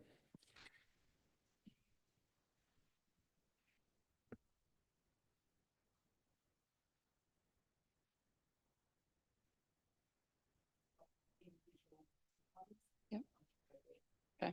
Yeah, happy to make contact and thank you. Thank you. So just to summarize, that would have been recorded. The speaker, Katie, asked about access to venues, what the council can do. It's something we'll happily look at to do that. So thank you very much for that. And thank you, Councillor Baker, for raising the original motion in the council. We'll take that to a vote with a proposer from the floor. Councillor Manning, seconded Councillor Last, and a vote with a show of hands, please. And that's resolved. Okay, item 10 on tonight's agenda, the adoption of West Northamptonshire Council's active travel strategy, the Rail Action and Mobility Hub Action Plan. Most dynamic, Councillor Butler, to introduce the report. Thank you, Chair. Thank you, Chair. Councillors, I seek approval for the adoption of active travel strategy, Rail Action Plan and Mobility Hub Action Plan. In March 2025, the Council adopted the Local Transport Plan, the LTP, which sets out our transport vision to 2045 and a series of proposed interventions that will support delivery of the policies within the plan. The supporting strategies form part of the implementation plan. The Active Strategy Rail Plan and Mobility Hub Action Plan are the first of the LTP supporting documents to be produced and expanded on the policies and interventions in the LTP. Therein providing the Council with a programme for delivery of these transport-related matters. There are 5 broad aims supporting those who want to use active travel, enabling sustainable growth, supporting active and healthy lifestyles, better air quality and enhancing the environment, supporting town and local centres to thrive. This vision is to create an inclusive and accessible environment where everyone feels safe and able to walk, wheel and cycle for local everyday journeys to healthcare, schools, work, leisure and shops, working with all stakeholders, including communities. The strategy has three key themes to create a culture where active travel is a natural choice. Connecting people and places by encouraging people to use active travel for local journeys through accessible, safe and connected infrastructure with clear signage and secure cycle parking at key destinations. Collaborating to unlock change sets out how we plan to collaborate across the council with our partners, local communities through policy training and education. Communicating and promoting shows how we plan to get people to consider active travel through engagement, promotion and travel behaviour initiatives. The Rail Action Plan provides a practical framework for delivering improvements in the next 5 years, with a particular focus on improving connectivity, accessibility, environmental sustainability and economic growth. The vision is to support the delivery of accessible rail service that meets the needs of West Northamptonshire residents and visitors across commuting, business and leisure usage. The plan proposes to improve station accessibility, make freight priority, collaborate with neighbours and rail industry, local improvements, creation of a rail users group across West Northamptonshire and industry. The Mobility Hub Action Plan sets out a clear approach to improving transport connectivity and sustainability. The vision is to deliver a network of well-equipped mobility hubs at strategic locations around West Northamptonshire to act as seamless transport interchanges, which will enable smoother transitions between travel modes. These hubs will encourage modal shift from the private car to public transport and active travel by providing safe and accessible infrastructures. To achieve this, the council will create design standards for each hub type and explore new funding and sponsorship options. A series of pilot schemes will be delivered, supported by feasibility work, detailed design, community engagement and collaboration with transport providers and local partners. The council will also consider different operational models and assess commercial additions such as parcel lockers or pop-up retail. During the process, there's been a series of stakeholder events to help shape the action plans, and strategy was consulted on across a wide range of departments within the council. Following approval to consult in December, formal consultation for 8 weeks was commenced during December and January. The communications team advised that the joint consultation for these 3 documents was the most sensible approach to the consultation and suggested using a single survey platform. There were 577 responses to the survey platform and over 300 social media responses. Overall, the consultation responses showed strong support for the visions, actions and policies presented. Several comments were received regarding e-scooters, both for and against. Having reflected on the comments, the councillors concluded that e-scooters do not come under active travel, hence reference to them has been removed from the documentation. Some felt that there was a lack of targets and there should be a commitment to reach the Active Travel England self-assessment rating of 2 before 2035. An action has been added to the strategy of achieving a rating of 2 by 2030. The Rail Action Plan received a number of comments relating to the reopening of former railway infrastructure, and the Rail Action Plan has been updated to include the council's position as follows. The Northampton to Bedford Old Line, the value of this former route is an active travel route connecting to the town centre with Northampton University, Brackenwood Industrial Estate and beyond. The future use of this route has been assessed, in a study showing that an active travel corridor was the most feasible option. Northampton to Wellingborough Line, the council sees this route as being a road-based public transport corridor as presented in the local transport plan, where a route for prioritised buses improvement scheme. Northampton to Market Harborough. This follows the current Brampton Way and West Northampton own most of the former trap bed, and it currently is a well-used active travel and nature corridor. There is an opportunity that a railway line between Northampton and Market Harborough could provide a future growth for the district. We would propose that following adoption of the current draft local plan and in partnership with the rail industry, that a study of the route's future use as a rail corridor was undertaken. The Motability Hub Action Plan received comments relating to not understanding the concept of Motability hubs. The document has been revised to have a fuller explanation about what Motability hubs are and how it facilitates delivering intermodal connected travel. Rural respondents felt that lack of or limited bus services would exclude them from accessing Motability hubs. In response to this, community transport will have a role supporting rural connectivity to Motability hubs located in larger settlements, and the action plan has been revised to reflect this position. Next steps are, following the adoption of the active travel strategy, rail action plan and mobility hubs plan, the council will develop a programme for delivery of the actions and policies presented within the documents. Thank you.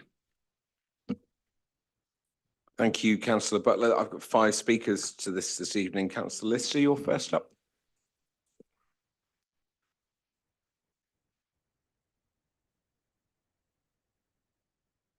Thank you, Chair. So tonight, the Cabinet is voting to adopt a strategy that places the private car at the bottom of the transport hierarchy for every future highway and planning decision this council makes. Not second, not third, last. And I'm not paraphrasing when the report says these plans promote journeys made without reliance on car. Remember, this is a party that stands against the net zero and war on motorists. The same documents commit this council to modal filtering on residential streets. For those that don't know, that's the policy behind low traffic neighbourhoods. Camera-enforced road closures outside schools, and to embedding the net zero transport decarbonisation agenda into this council's decision for the next decade. The consultation response confirmed that rural residents specifically told this administration that limited bus services would exclude them from the benefits of this strategy entirely. The response was that the community transport services would help. It's not particularly an answer or very helpful for the hundreds of our villages across West Northamptonshire with no bus service at all. The Rail Action Plan adopted tonight proposes to study reinstating a railway on the Brampton Valley Way. That's the same corridor that tonight's active travel strategy describes as a well-used active travel and nature corridor the council values. The plan's own words confirm that new railways depend on thousands of new homes being built along the route to support demand. The Brampton Valley Way runs through protected rural countryside. Members, of course, can of course draw their own conclusions about how those 3 things sit together, but they are not compatible being adopted in the same vote this evening. I, of course, welcome the suggested improvements to our rural stations. Long Butby in my ward has no toilets, no weather protection, no accessible infrastructure. But I'm not sure the residents will be too excited about a potential consultation for potentially delivering something potentially in 2034. And on funding, the strategy is built on aspiration rather than money. The pipeline schemes table lists the biggest Northampton corridor as unknown cost and funding to be confirmed. The largest grant lines in the funding table are explicitly not ring-fenced for active travel. It's a good decade of ambition, but with no identified budget to deliver it. But can the Cabinet member point to any single scheme in this strategy with confirmed funding and a confirmed delivery date that will materially reduce car dependency for the rural residents of West Northamptonshire who has no alternative to the private car? Thank you. Thank you, Councillor Lister. Councillor Keeble.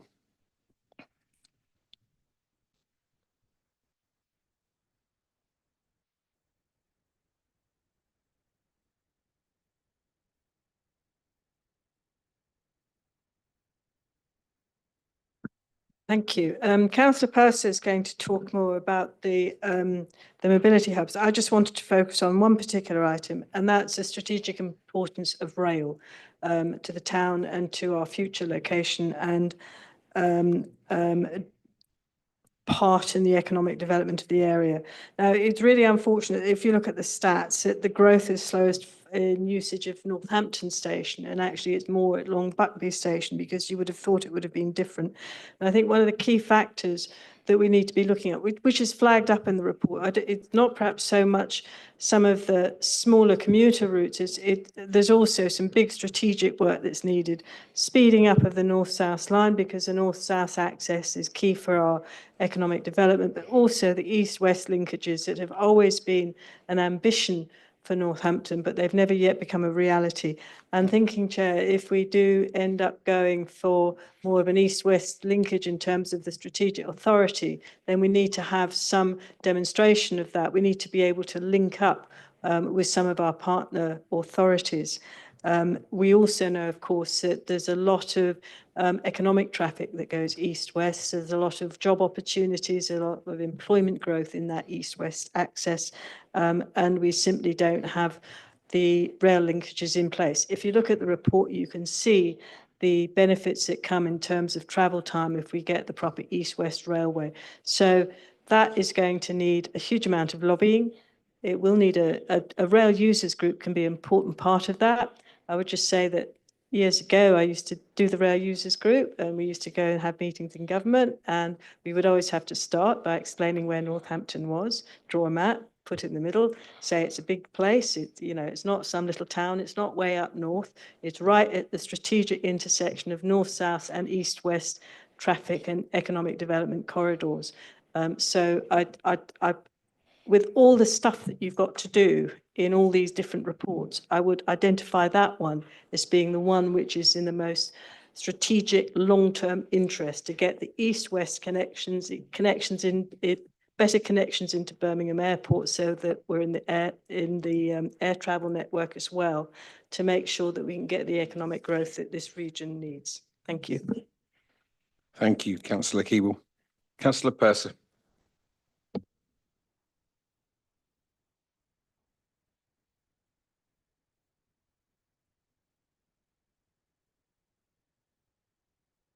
Well, thank you, Chair. It's a heroically long report for us to have worked our way through. I think Councillor Lister demonstrates why we've got the problems. I particularly want to focus on the centre of Northampton and how we do active travel in the centre of Northampton.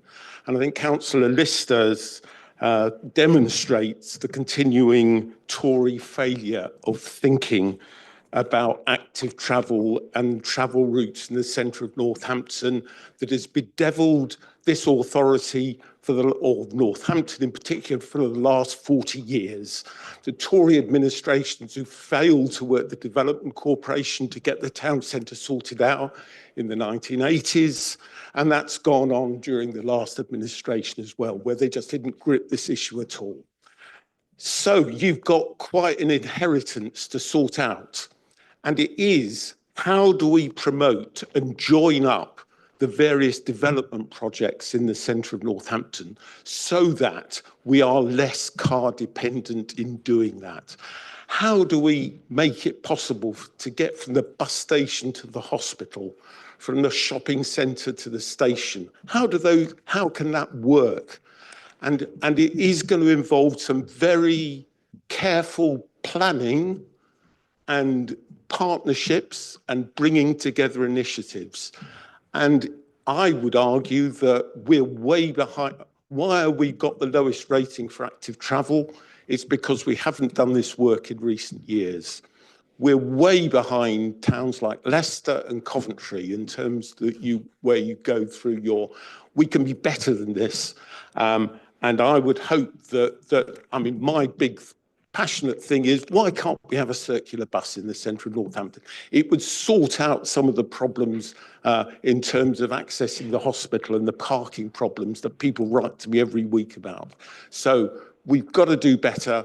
This is the good starting point, but the challenge is bringing deliverable projects forward. Thank you, Councillor Purser. Councillor Harris.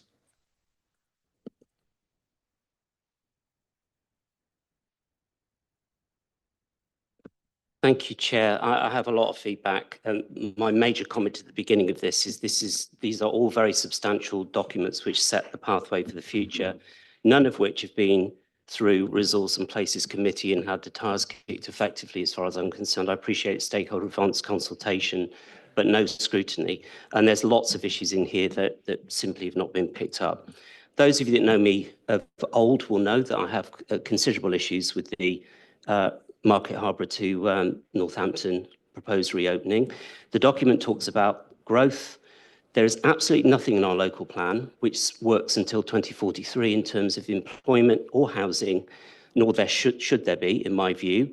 But bluntly, it feels like we're being less than transparent with people who live in that particular corridor. If we're talking about growth, we're talking about clearly development of some shape or form. Now, there are plenty of options that sit in the strategic land availability assessment. None of them at the moment seem to be compliant with current policies. But my plea here is I think we should be pausing this in particular because we are not being open with people. If we've got ideas or proposals about what this looks like, we should be consulting. Inconsistencies throughout it. 13.15.2 of the draft local plan describes the Brampton Valley Way as a green-blue corridor like the River Nen, Grand Union Canal, or the Brampton Valley Way. So again, okay, it's a corridor, it's a green corridor, but we want to reopen it and put a railway line back on it. Policy BN 13 in the local plan talks about the green and blue infrastructure, and it says the council will support proposals that sustain and enhance existing green and blue infrastructure. That's exactly what this is. Putting a railway line on it is not going to enhance and sustain it. Also 13.16.1 green infrastructure, it talks about sub-regional corridors, broadly following strategic waterways, valleys and ridges. Brampton Valley Way is listed in there specifically as item 6. Brampton Valley Way has got its own section in the park strategy. And the Northampton and Lamport Railway line, I understand, have just taken up their lease option to extend their route further up the line through the valley. So there's massive inconsistencies here, but my main concern about that particular issue is lack of openness and transparency. There are issues around travel hubs, particularly. We're not talking about those travel hubs that sit potentially on our borders. Rugby Parkway Station is a good example. There's a massive opportunity there to reconnect routes to that hub. It's not in our area, it's in a different county, but it will be attractive to people who live in Crick, Lilbourne, Yelvertoft, Kilsby, to name a few. And there's very scant reference to that in the specific issue on travel hubs. It's interesting, Councillor Purser, of course, will talk about town routes in terms of cycling. There's very little reference to rural cycling and active travel activity. There are a good example, for instance, there's the Eco Hotel and Glamping facility going on near Farthingstone with plenty of opportunity of nearby lanes that could easily be attractive for cycling and walking. No mention of that whatsoever. And it is given a medium priority, so well down the pecking order. So I think that there's quite a lot in here that obviously I would welcome and is good, but for me at the moment, it's not rounded up, it's not sufficient enough, and I think it should be relooked at. E-scooters is another example was mentioned, I think, just specifically. conscious of time, Councillor Harris. I'll wrap up. E-scooters not mentioned. This is a strategy that includes wheelers, so I don't understand why they've been specifically included. That is a active travel mode. So for me, I would ask Cabinet to delay tonight adopting this because I think it certainly needs to go through scrutiny. Thank you. Thanks, Councillor Harris. Councillor Aldridge.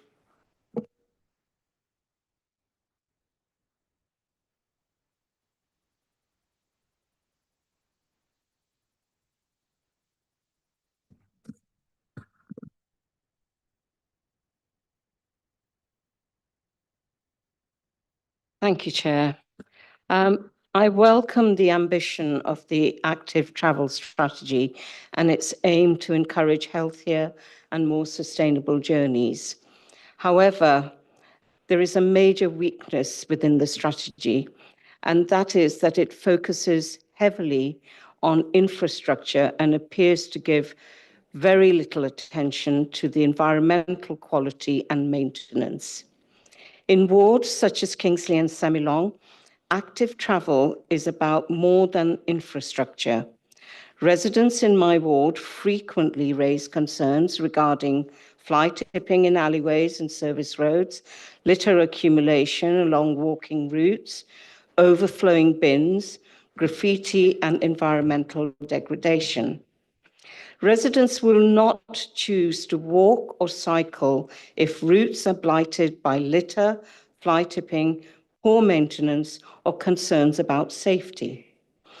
Active travel routes only succeed when people feel that they are safe, clean, attractive, and well maintained. A new cycle route or a walking corridor running through littered environments will not achieve the behavioral change that we are seeking. Research consistently shows that perceptions of cleanliness and safety significantly influence walking and cycling uptake. Several pedestrian routes and alleyways within the ward also suffer from poor lighting, antisocial behaviour, and concerns about personal safety. The strategy would be strengthened significantly by explicitly linking active travel delivery with community safety initiatives. There is also a risk that funding concentrates on flagship cycling schemes whilst neglecting basic pedestrian infrastructure. Many residents in Kingsley and Semilong are more likely to be walking than cycling, and they use buses. So things like pavement repairs, better maintenance of existing footways, rather than focusing solely on cycle infrastructure, is going to be important.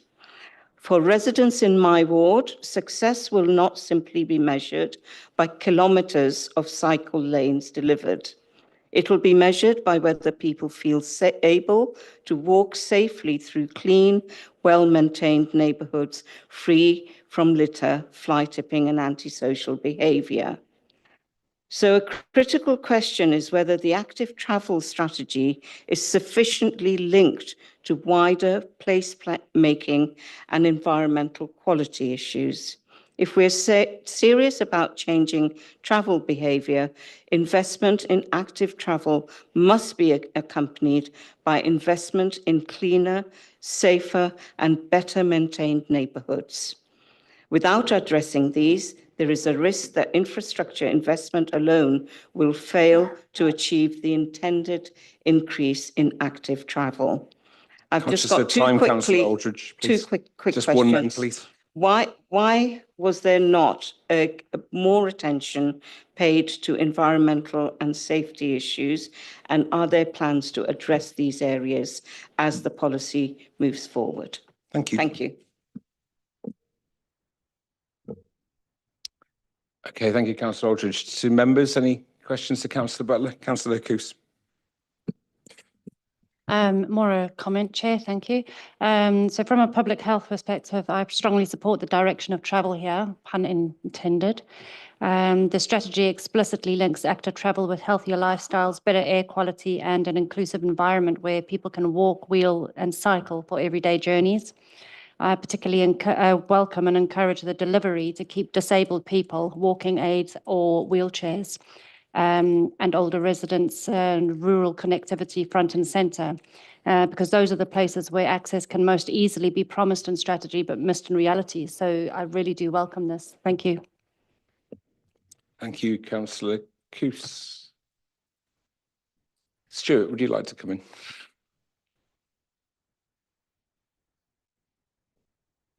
Thank you.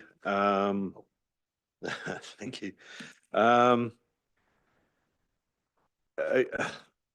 Sorry, Councillor Lister, I think, made some political comments there, which, as an officer, I won't seek to take forward. But again, we've got many issues in terms of developing a system which integrates both the car and active travel in all of its forms. A lot of that is around that last mile or first mile, and therefore that's where the mobility hubs come in, and getting the right level and the right percentage of, or the right exploiting the right opportunities in the right places is what this seeks to do. So it is about balance, and it is about trying to get the right balance in a town that is so predominantly car dominated that we've got to do something about that. And I think Councillor Purser makes the points about joining up the developments and making sense out of that join up. And again, the LC whips that have all been identified in terms of each of our big settlement areas that include the rural areas, hopefully, as has been consulted on and has got a lot of support, starts to do that to some extent. But again, I do think this is what is needed to hopefully, through the local transport plan, give you a full understanding of real mobility hubs, active travel, walking, cycling, etc. In terms of the funding, DFT, and I think everyone is aware of this, if not, DFT requires us through the plan to do the strategy, to consult on the strategy. And once we've got the programme, then we start to develop the funding strategy that sits behind it. So that is the natural and normal way in which these things are funded. So the funding issue. In terms of Councillor Keeble, the East-West, obviously we've got East-West Rail, a massive investment coming from government. Now, the task we have is to make sure that we maximise the opportunities through that. We are talking to government at the highest levels and with Oxcam and with English Economic Heartland, again, to make sure that that happens.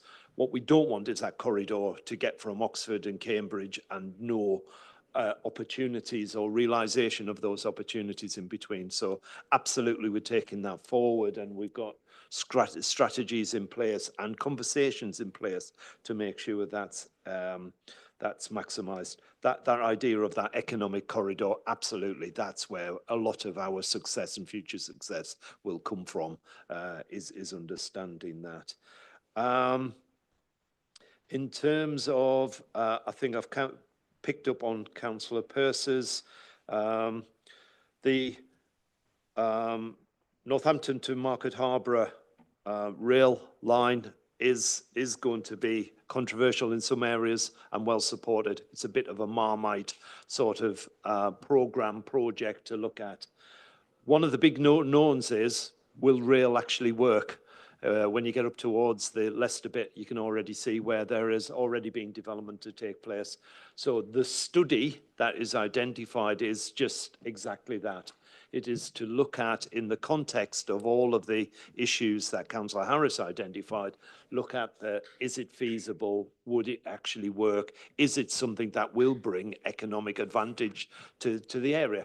So I think that is, to answer the big question, is it feasible, etc. We need to do that study just to complete the picture in terms of the opportunity or not, as it case may be. A question was asked in terms of why scooters weren't active travel, largely because there's no activity to them. You largely sit on them or stand on them. Sorry, you don't sit on them at all. You stand on them, and they're motorised. So because there is no physical activity, we have decided not to include them within active travel, the active bit being the relevant point there. Nevertheless, they are still obviously a big part of the transport system at this point. Finally, in terms of Councillor Aldridge, the environmental side, largely, as I said at the start, this is a strategy to bring the programmes and the funding in from DFT. It's very much a focus. The environment, all the points you make in terms of the quality of the environment, the safety, etc., is accepted, is acknowledged, and that is more in the design and the maintenance of these future routes. We are always looking at existing routes from that point of view. It's a wide question. I mean, every street in many respects should be an active travel street. And I know Councillor Stansfield is championing the the new approaches, if you like, in terms of how we improve that quality. So whilst it's not significant in this report, there is an exception, an expectation that the work that Councillor Stansfield's doing, etc., is big part of that as well. So I think, Chair, I've answered. Sorry, I don't know if I've left you anything. Yeah, sorry. Once upon a time. Yeah, thank you for that, Stuart. There are several things I need to talk about. We had nothing to work with, basically. We're starting from scratch. There was no policy. There was no input from my outgoing person. So we are trying to do the best we can, and it's not going to be built in a day. Secondly, I'm really willing to consult with you, any of you. I'll sit around and we'll talk about it. And if you've got an idea, let me know. It's a certain fact we've got to get traffic, petrol-driven, fossil fuel vehicles off the road, heavyweight vehicles off the road, and we've got to start somewhere. And this is where we start. And that's really all I've got to say. Thank you. Thank you, Chair. Thanks, Councillor Butler. Thank you to the members who spoke. I mean, we've heard one Prime Minister or former Prime Minister's name read out today. Another one was Howard Macmillan, who commissioned the Beeching report, which was basically the Conservatives' effort at destroying the national infrastructure, which may actually lay the infrastructure we now need today to build upon to do active travel and some of this we're discussing a better way, connecting communities in a, if you like, low carbon way, but a pragmatic way that doesn't inflict material harm on the public purse. Then we go to the early 2000s and we talk HS2, a Labour initiative destroyed by the Conservatives and now back in the hands of Labour and massively out of budget, kilter and unfeasible really. And we see another 10 years of delay before we can get a train that flies past our area. So one might say, what would Bradshaw think to this?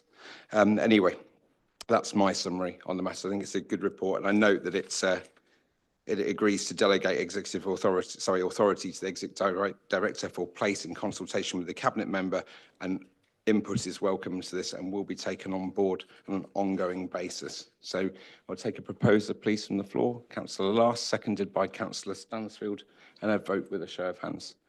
Thank you. Councillor Hasty, are you voting? Oh, I'm sorry. Thank you, sir. Good. That's resolved. Thank you. I'm conscious of the time. We're actually doing rather well with the agenda, so we will continue without taking a break and go to item 12, which is the review, sorry, item 11, which is the private rented sector PRS discharge policy. Councillor Hasty, you've been eagerly waiting to introduce this report.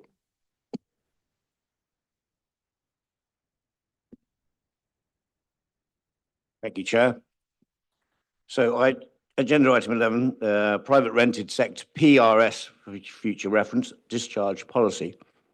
Chair, members, the purpose of this report is simply put, over recent months, the Housing Solutions Service has made real progress in improving how we manage demand and in reducing our reliance on temporary accommodation with clear financial and operational benefits. This report looks to build on that progress. It seeks approval to introduce a private rented sector PRS discharge policy, allowing us to make greater use of suitable private rented homes to discharge our statutory homelessness duty. The recommendations are A, approve the introduction of the PRS discharge policy to enable the council to fulfil its homelessness duties through suitable private rented accommodation. B, note that the policy may need to evolve as we implement it, with any amendments delegated in line with the Constitution. And this is to the Corporate Director of Housing and Communities in consultation with the portfolio holder. So the context and background, we continue to face significant pressure, high demand for social housing, rising homelessness, presentations, and ongoing reliance on temporary accommodation at considerable cost. While legislation has for some time allowed councils to discharge the duty into the private rented sector, we have not yet made full use of that route. This is now adding pressure to an already stretched system. Key policy provisions. The policy will allow us to discharge the main housing duty into the private rented sector where it is appropriate to do so. All placements will need to meet clear statutory tests around affordability, safety, location, and the needs of the household. This is about using the PRS properly, not simply shifting demand. The strategic rationale, put simply, we do not have enough social housing to meet demand, and temporary accommodation is not a sustainable long-term solution financially or for residents. This policy brings us in line with what many other authorities are already doing and reflects wider national direction of travel, including changes under the Renters' Rights Act 2025. So the benefits and outcomes of this: less reliance on expensive temporary accommodation, quicker access to settled housing for residents, better use of limited social housing stock, and a more efficient and balanced homelessness system. So what are the risks and what are the mitigations? There are clear risks: affordability, limited supply in the PRS, potential legal challenge, and how this is perceived by residents. So we will manage these through robust affordability checks, active landlord engagement, strong legal compliance, and being clear and transparent with the applicants throughout. Financial implications. This approach should reduce our spend on temporary accommodation, although it will require targeted investment in deposits, incentives, and support to make placements work.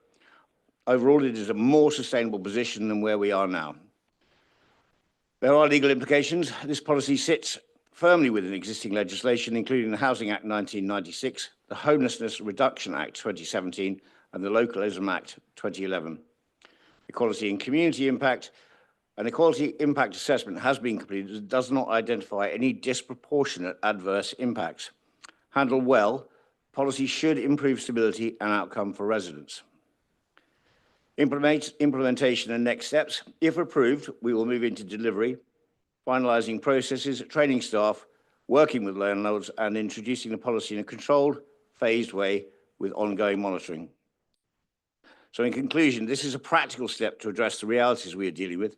It makes us better to use the tools available to us, reduce pressure on the system, and help us meet our duties in a more sustainable way. It is not a silver bullet, but it is a necessary part of the solution. Chairman, I commend this paper and its recommendations to Cabinet and ask members to support it. Thank you, Chair. Thank you, Councillor Hastie. We have 3 speakers on this, starting with Councillor Lister.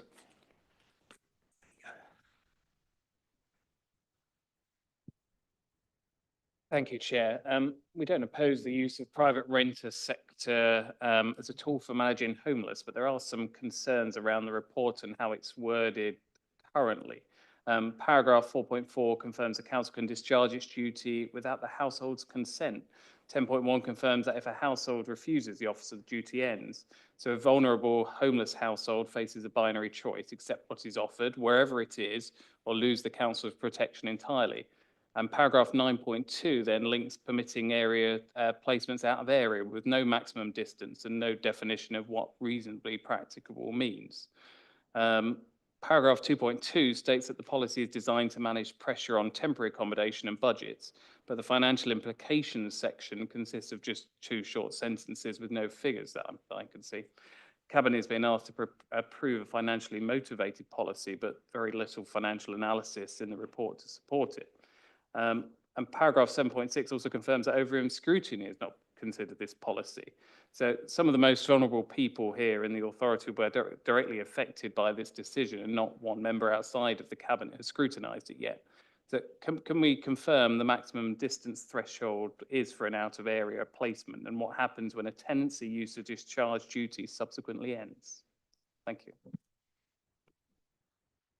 That's Councillor Lister. Councillor Keeble.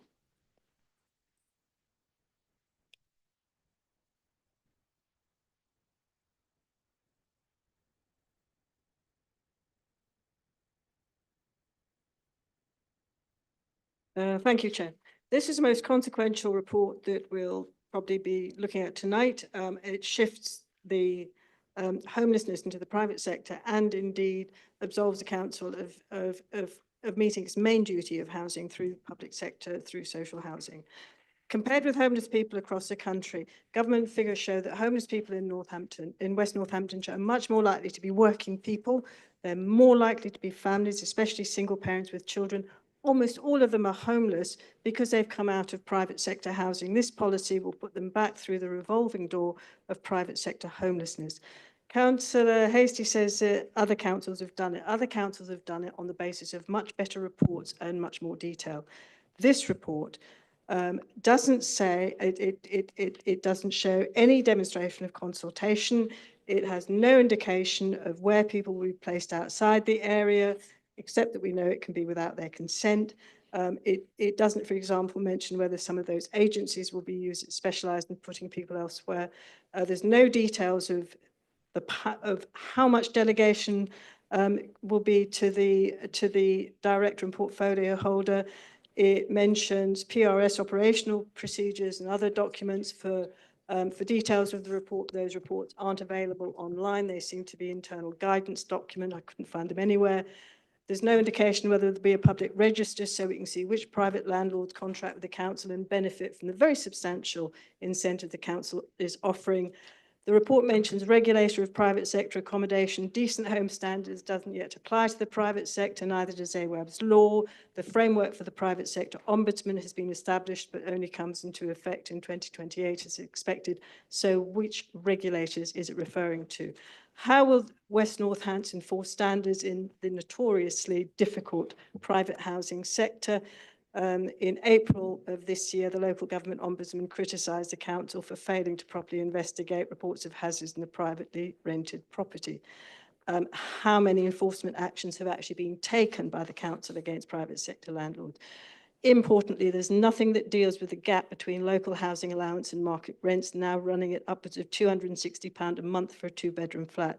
Will WNC do what other councils have done, approve discretionary housing payments, to cover the gap? How much, for how long, and will it provide anything that's above what's covered by central government, or will it simply let people fall back into homelessness? And finally, on the right of appeal, what will the council do to ensure people are able to exercise this right? Not just inform them of it, but enable them to do it, because they will need advice for that, and the voluntary sector is currently creaking. This policy will not solve either the high housing supply or affordability pressures in West Northants. I don't think there's enough information in it, particularly given the lack of financial information, for the Cabinet to take a decision tonight on such a very fundamental issue that will have such a very profound impact on working people, working families in this council area. Thank you, Councillor Keeble. Councillor Ware.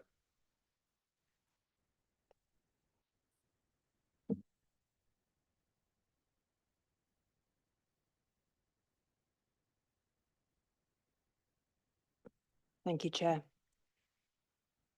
I make a couple of questions for the Cabinet member and I make some comments. 3.1 Part B notes the possibility of a review and amendment to this policy. What are the triggers for any review and possible amendments to it, please? I note the aim is to make the most effective use of available PRS properties whilst managing expectations regarding the availability of social housing and the entitlement to it. This is an area where stress levels and associated issues are extremely likely to be high. Managing expectations and communication with people must be handled sensitively at a time when service users are unlikely to be focusing logically.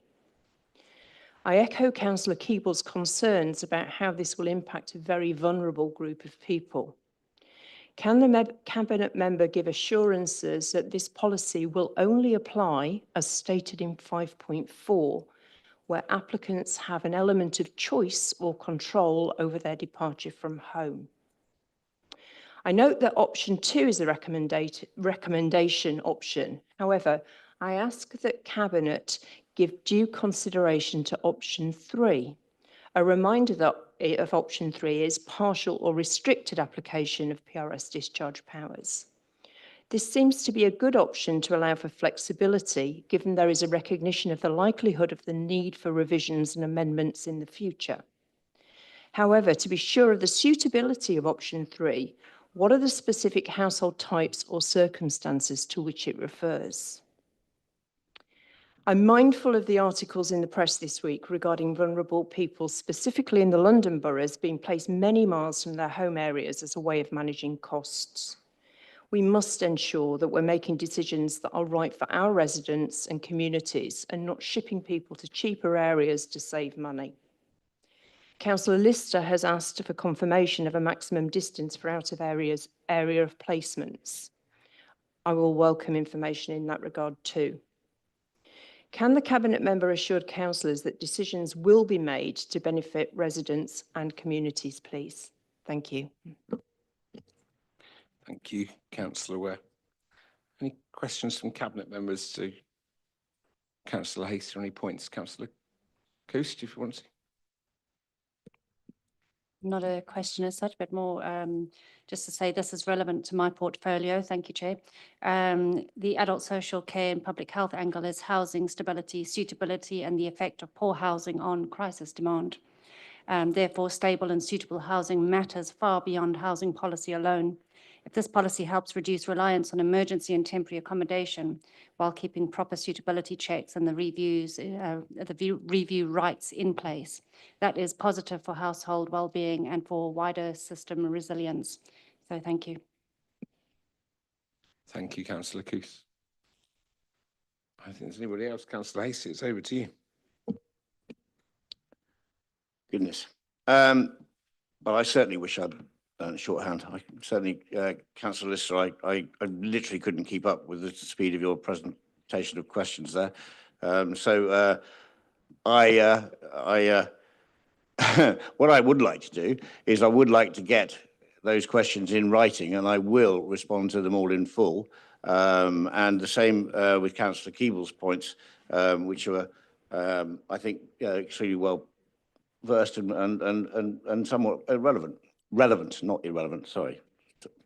The key to this is that the spirit of it, and it is the question of the fact that it is about trying to do the best for the residents and the communities in terms of finding solutions where there aren't currently any solutions readily available right now. One of the things that I was thinking about is we're always going to be somewhat reliant on the private sector. I'm not saying this is where we want to go. It's not it's not the aim to solve the issues by just using increasingly the private sector.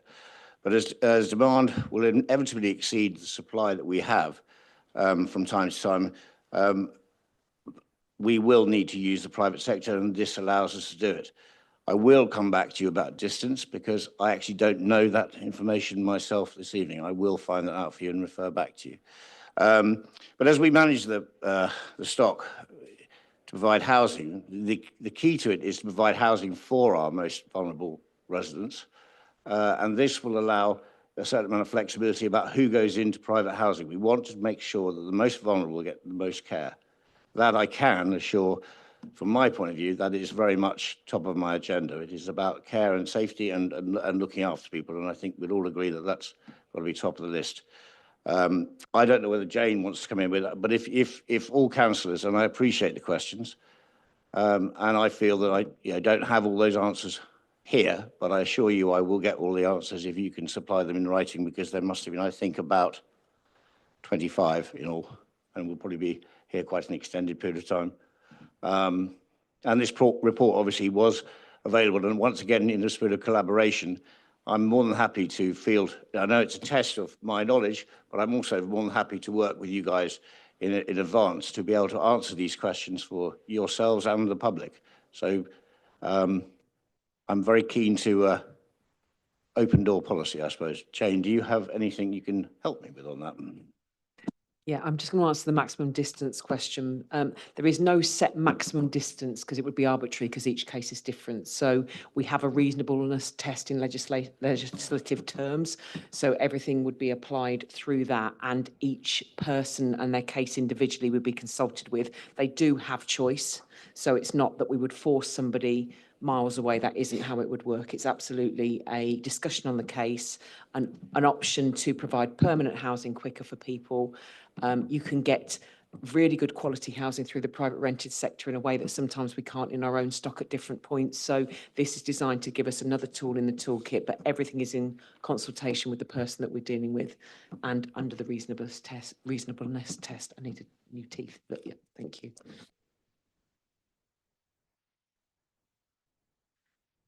Thank you very much, Jane.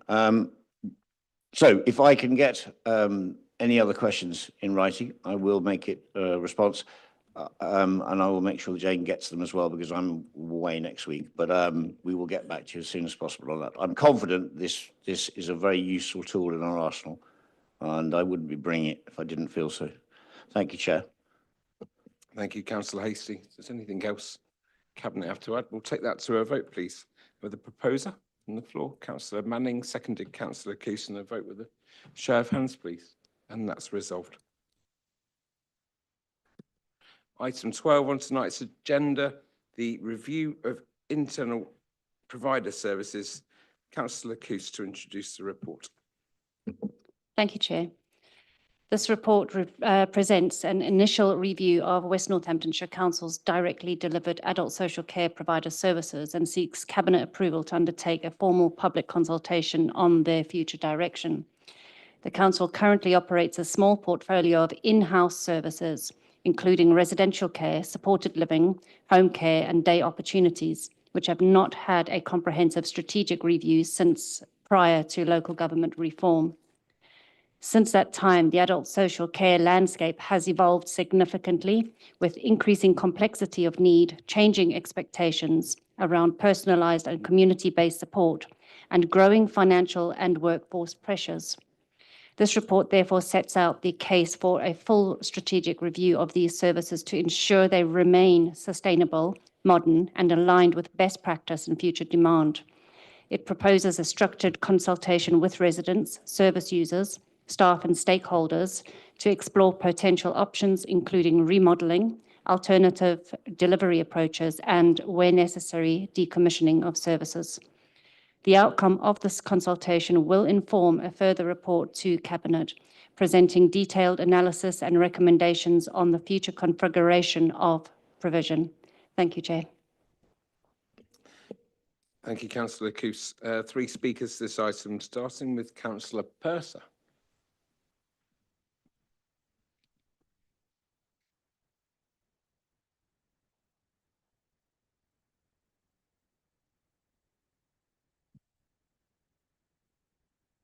Thank you, Chair. And in principle, this is to be welcomed.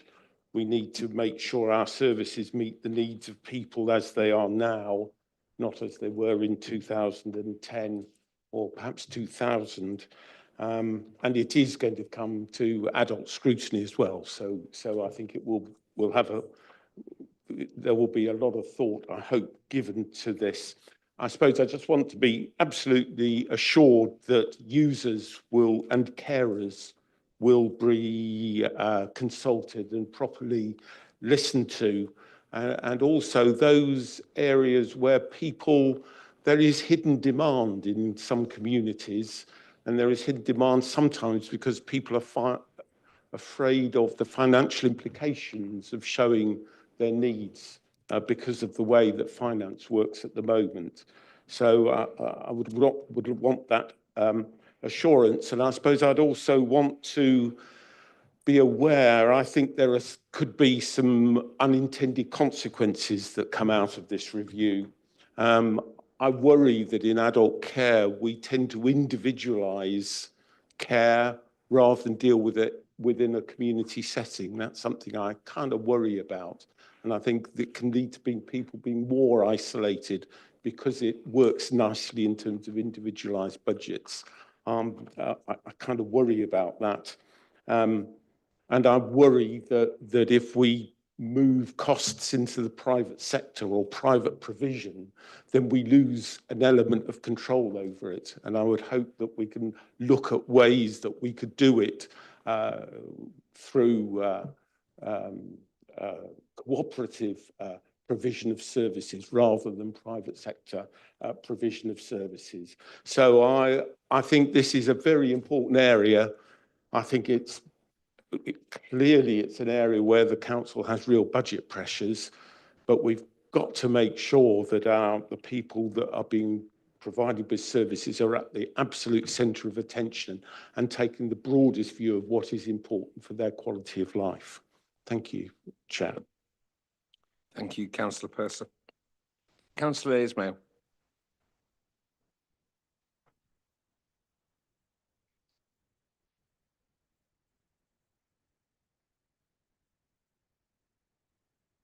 Thank you. The Labour Group acknowledges and welcomes the report in seeking approval to undertake a public consultation on the future direction of the council's internal adult social care provider services. I understand that the council delivers a small portfolio of direct care services. And of course, we have a responsibility to ensure that appropriate care, quality, and safeguarding measures are in place so that services and those who use the service achieve the best possible outcome. While responding to changing demographics and the needs of our future generation, as part of the consultation process, I would like to ask how will you consult communities in transition, including those with different age profile and those who have different views and attitudes towards care of older people? And also, how will the council ensure that any future changes to the services do not create financial barriers for service users and their families? And of course, I know we've done so many public consultations. I want to just urge the council to ensure that the consultation venues are accessible, conveniently located within the communities, because yes, it's always on the website, but then many communities don't even participate. So we want to see full participation. Thank you. That's it from me. Thank you, Councillor Ismail. Councillor Ware. Thank you.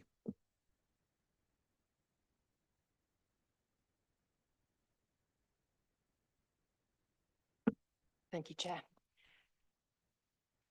I welcome this consultation. However, I do note from the communication on the 3rd of June that yet again, residents in the rural areas are expected to travel to a town. Rural north and west and rural south and east are huge footprints.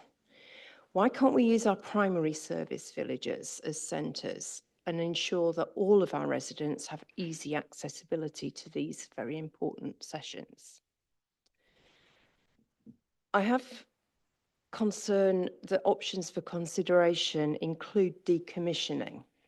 Now, whilst I understand that in certain circumstances, it might be appropriate to decommission rather than remodel or reconfigure, the implied suggestion is that West Northants may reduce the amount of in-house provision for social care, and it's not a suggestion that I can support.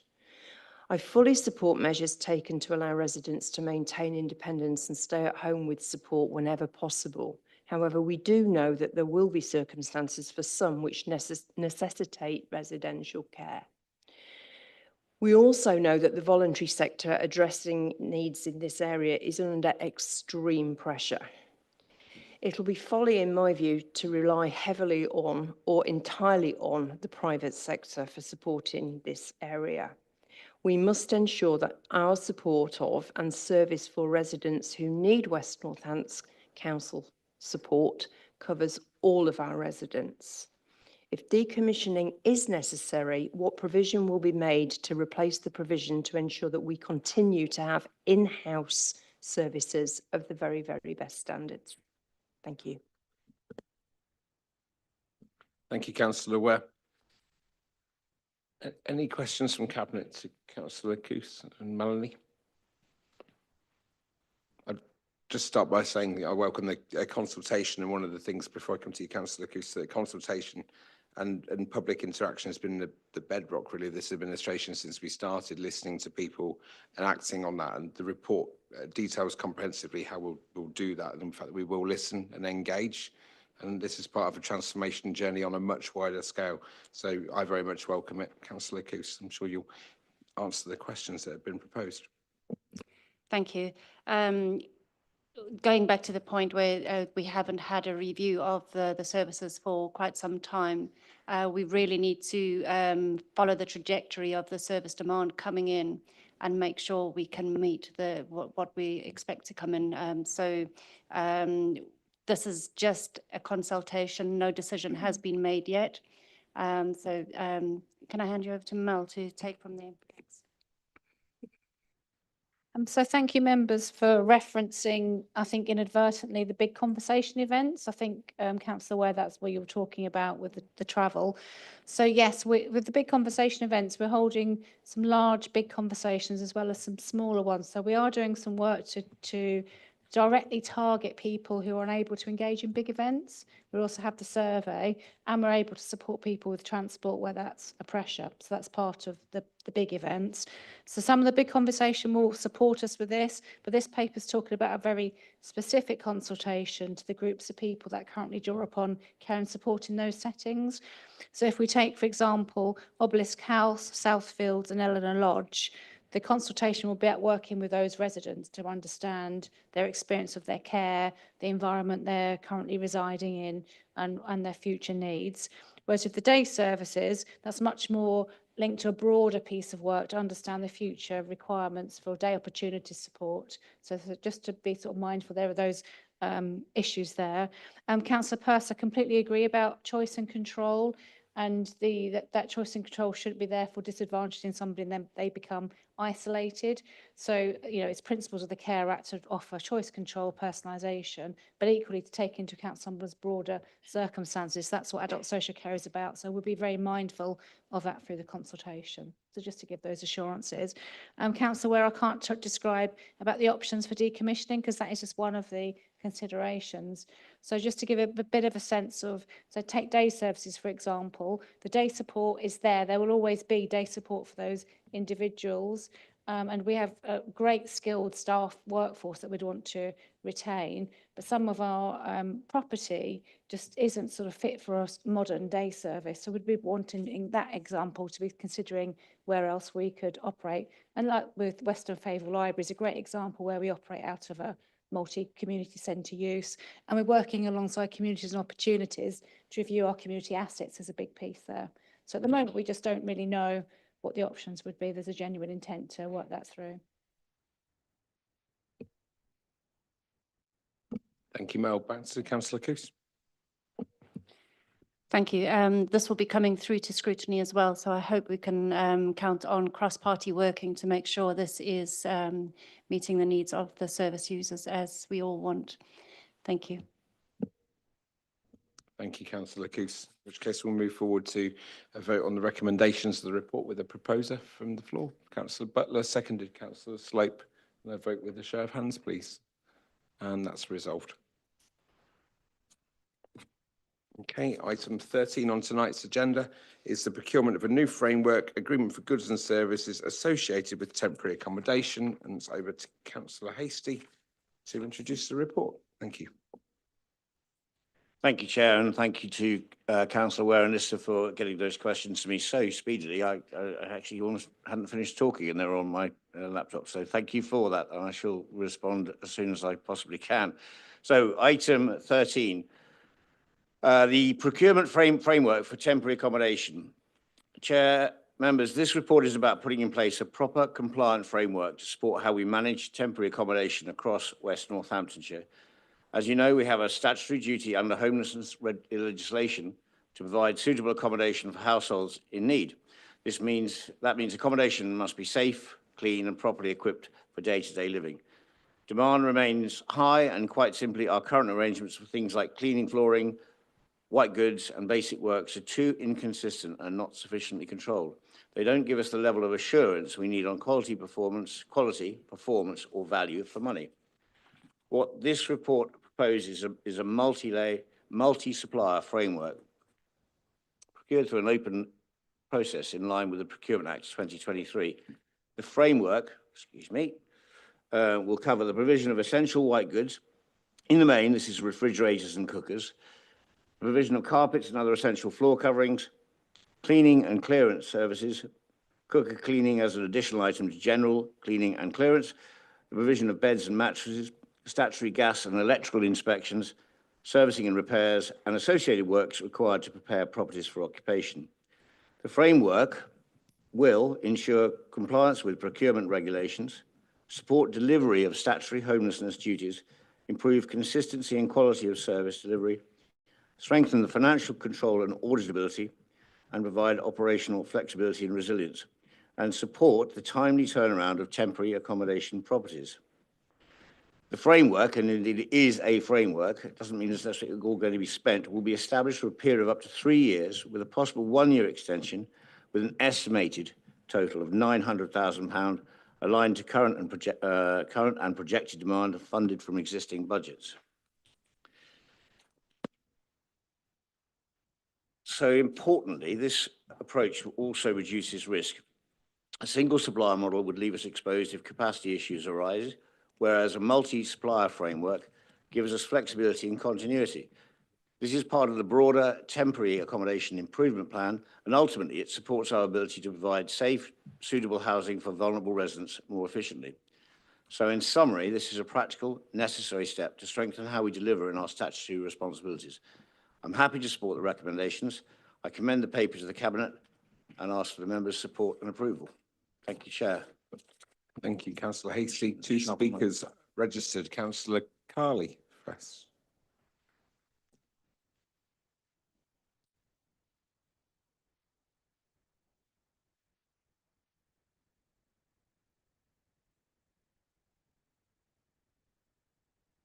Thank you, Chair. I agree with the proposal in the report to contract with a small number of providers operating to restrict standards and timescale to make sure that the standards improve. I cannot emphasize enough the critical importance of conducting a comprehensive and a careful review of repairs in temporary accommodation, particularly as part as this issue impacts a proportion, a huge amount within housing and in our ward, Castle Ward. Temporary accommodation plays a vital role accommodating residents facing urgent housing needs, and the conditions of these properties directly affect the quality of life for many individuals, families within our community, ensuring that the repairs and the maintenance are addressed promptly and effectively, and essential to maintaining a safe, habitable, and dignified living conditions for our residents.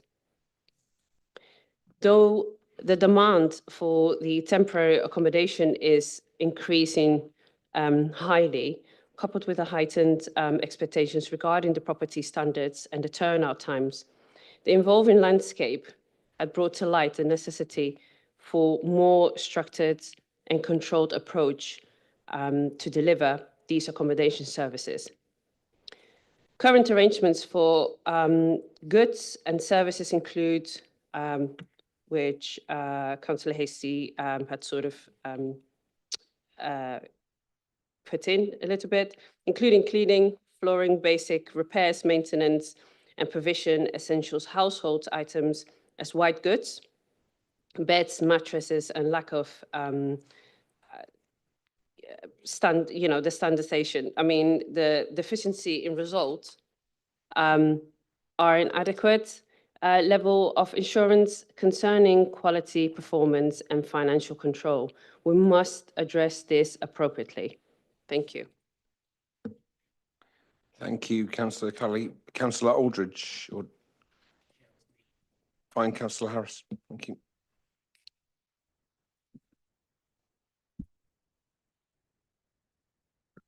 Thank you, Chair. Just a couple of quick points from me. In fact, I've had a detailed response come in to a question that I raised last week with Martin, but I've not had full opportunity to digest that yet. But I will share with you the basic premise of the question and why I raised the question. And that is that clearly, broadly, no particular issues with this. It seems to make sense from a harmonisation and cost point of view. But the premise of my question that I'd ask was, why do we have the liability for white goods and carpets in the context of private sector renting? It seems to me quite odd that, you know, we have these arrangements with landlords. They get all the benefit of the income from whatever agreement we deal with them, but they don't have any of the risk for any of the replacement of the white goods. But I'll look at the response that I've had to clear that up, because it's a very extensive response. The other simple point that I just wanted to make was the 3-year timeframe seems relatively arbitrary. I just wondered why we can't just go for a 4-year period, have done with it. It seems it's a relatively small amount overall, and as long as those controls are in place, I just wondered whether that would cut out any further admin with the need to renew. Thank you. Thank you, Councillor Harris. Any questions from Cabinet to Councillor Hastie? I'll refer to Councillor Hastie. Jane Carr. Thank you. Thank you, Chair. With regards to Councillor Carter's comments, thank you very much for those. Welcome. I will get back to you about repairs and maintenance, and we'll answer that, because I don't think that's detailed enough in this report in terms of how that all fits in together. So thank you for raising that, and we'll get clarity on that. But thank you for the overall general support for what this is trying to achieve. Councillor Harris, unless I'm very much mistaken, this is not to do with the private rental sector. This is to do with our properties. It's looking after stuff in our properties. It's not looking after the liability of white goods in private renters' property. I would totally agree. Why? Sorry. Yes. Yes, I would agree totally with you. If it was the other way around, why would we be looking after the white goods of private landlords? That would be silly. Thank you, Councillor Lister. And with regards to the 3 or 4 year period, I will defer to Jane on this, because I can't see a good reason why we're not doing it for 4 years, but I'm sure Jane will inform me otherwise. Would that be fair? Yep. Yeah.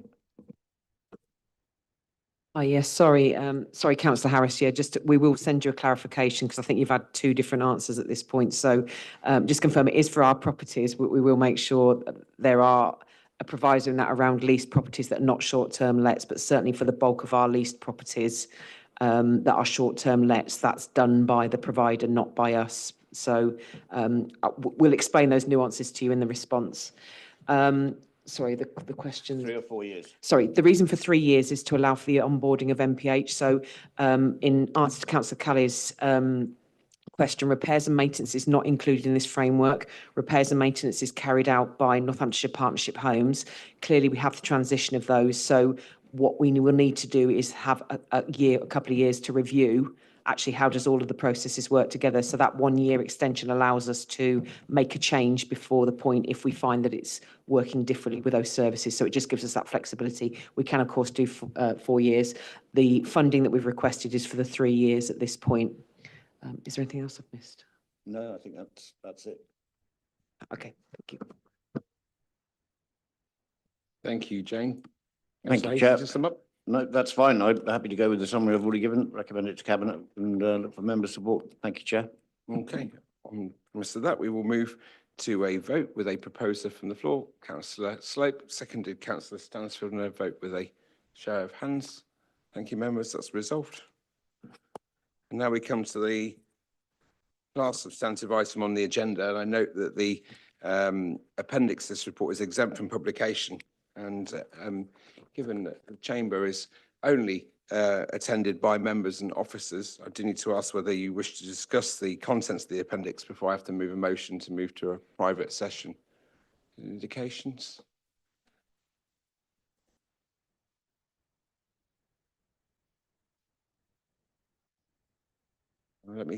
Allow me to take guidance.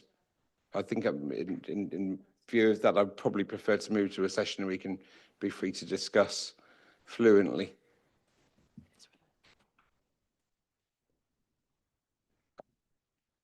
Okay, on advice from the Deputy Monitor Officer, I'll move to private session. If there's any reference to the appendix, I think we're in safer territory. So under section 100A of the Local Government Act 1972, the public be excluded from the meeting for the following items of business on the grounds that if the public were present, it would be likely that exempt information under paragraph 3 of part 1 of schedule 12A of the Act would be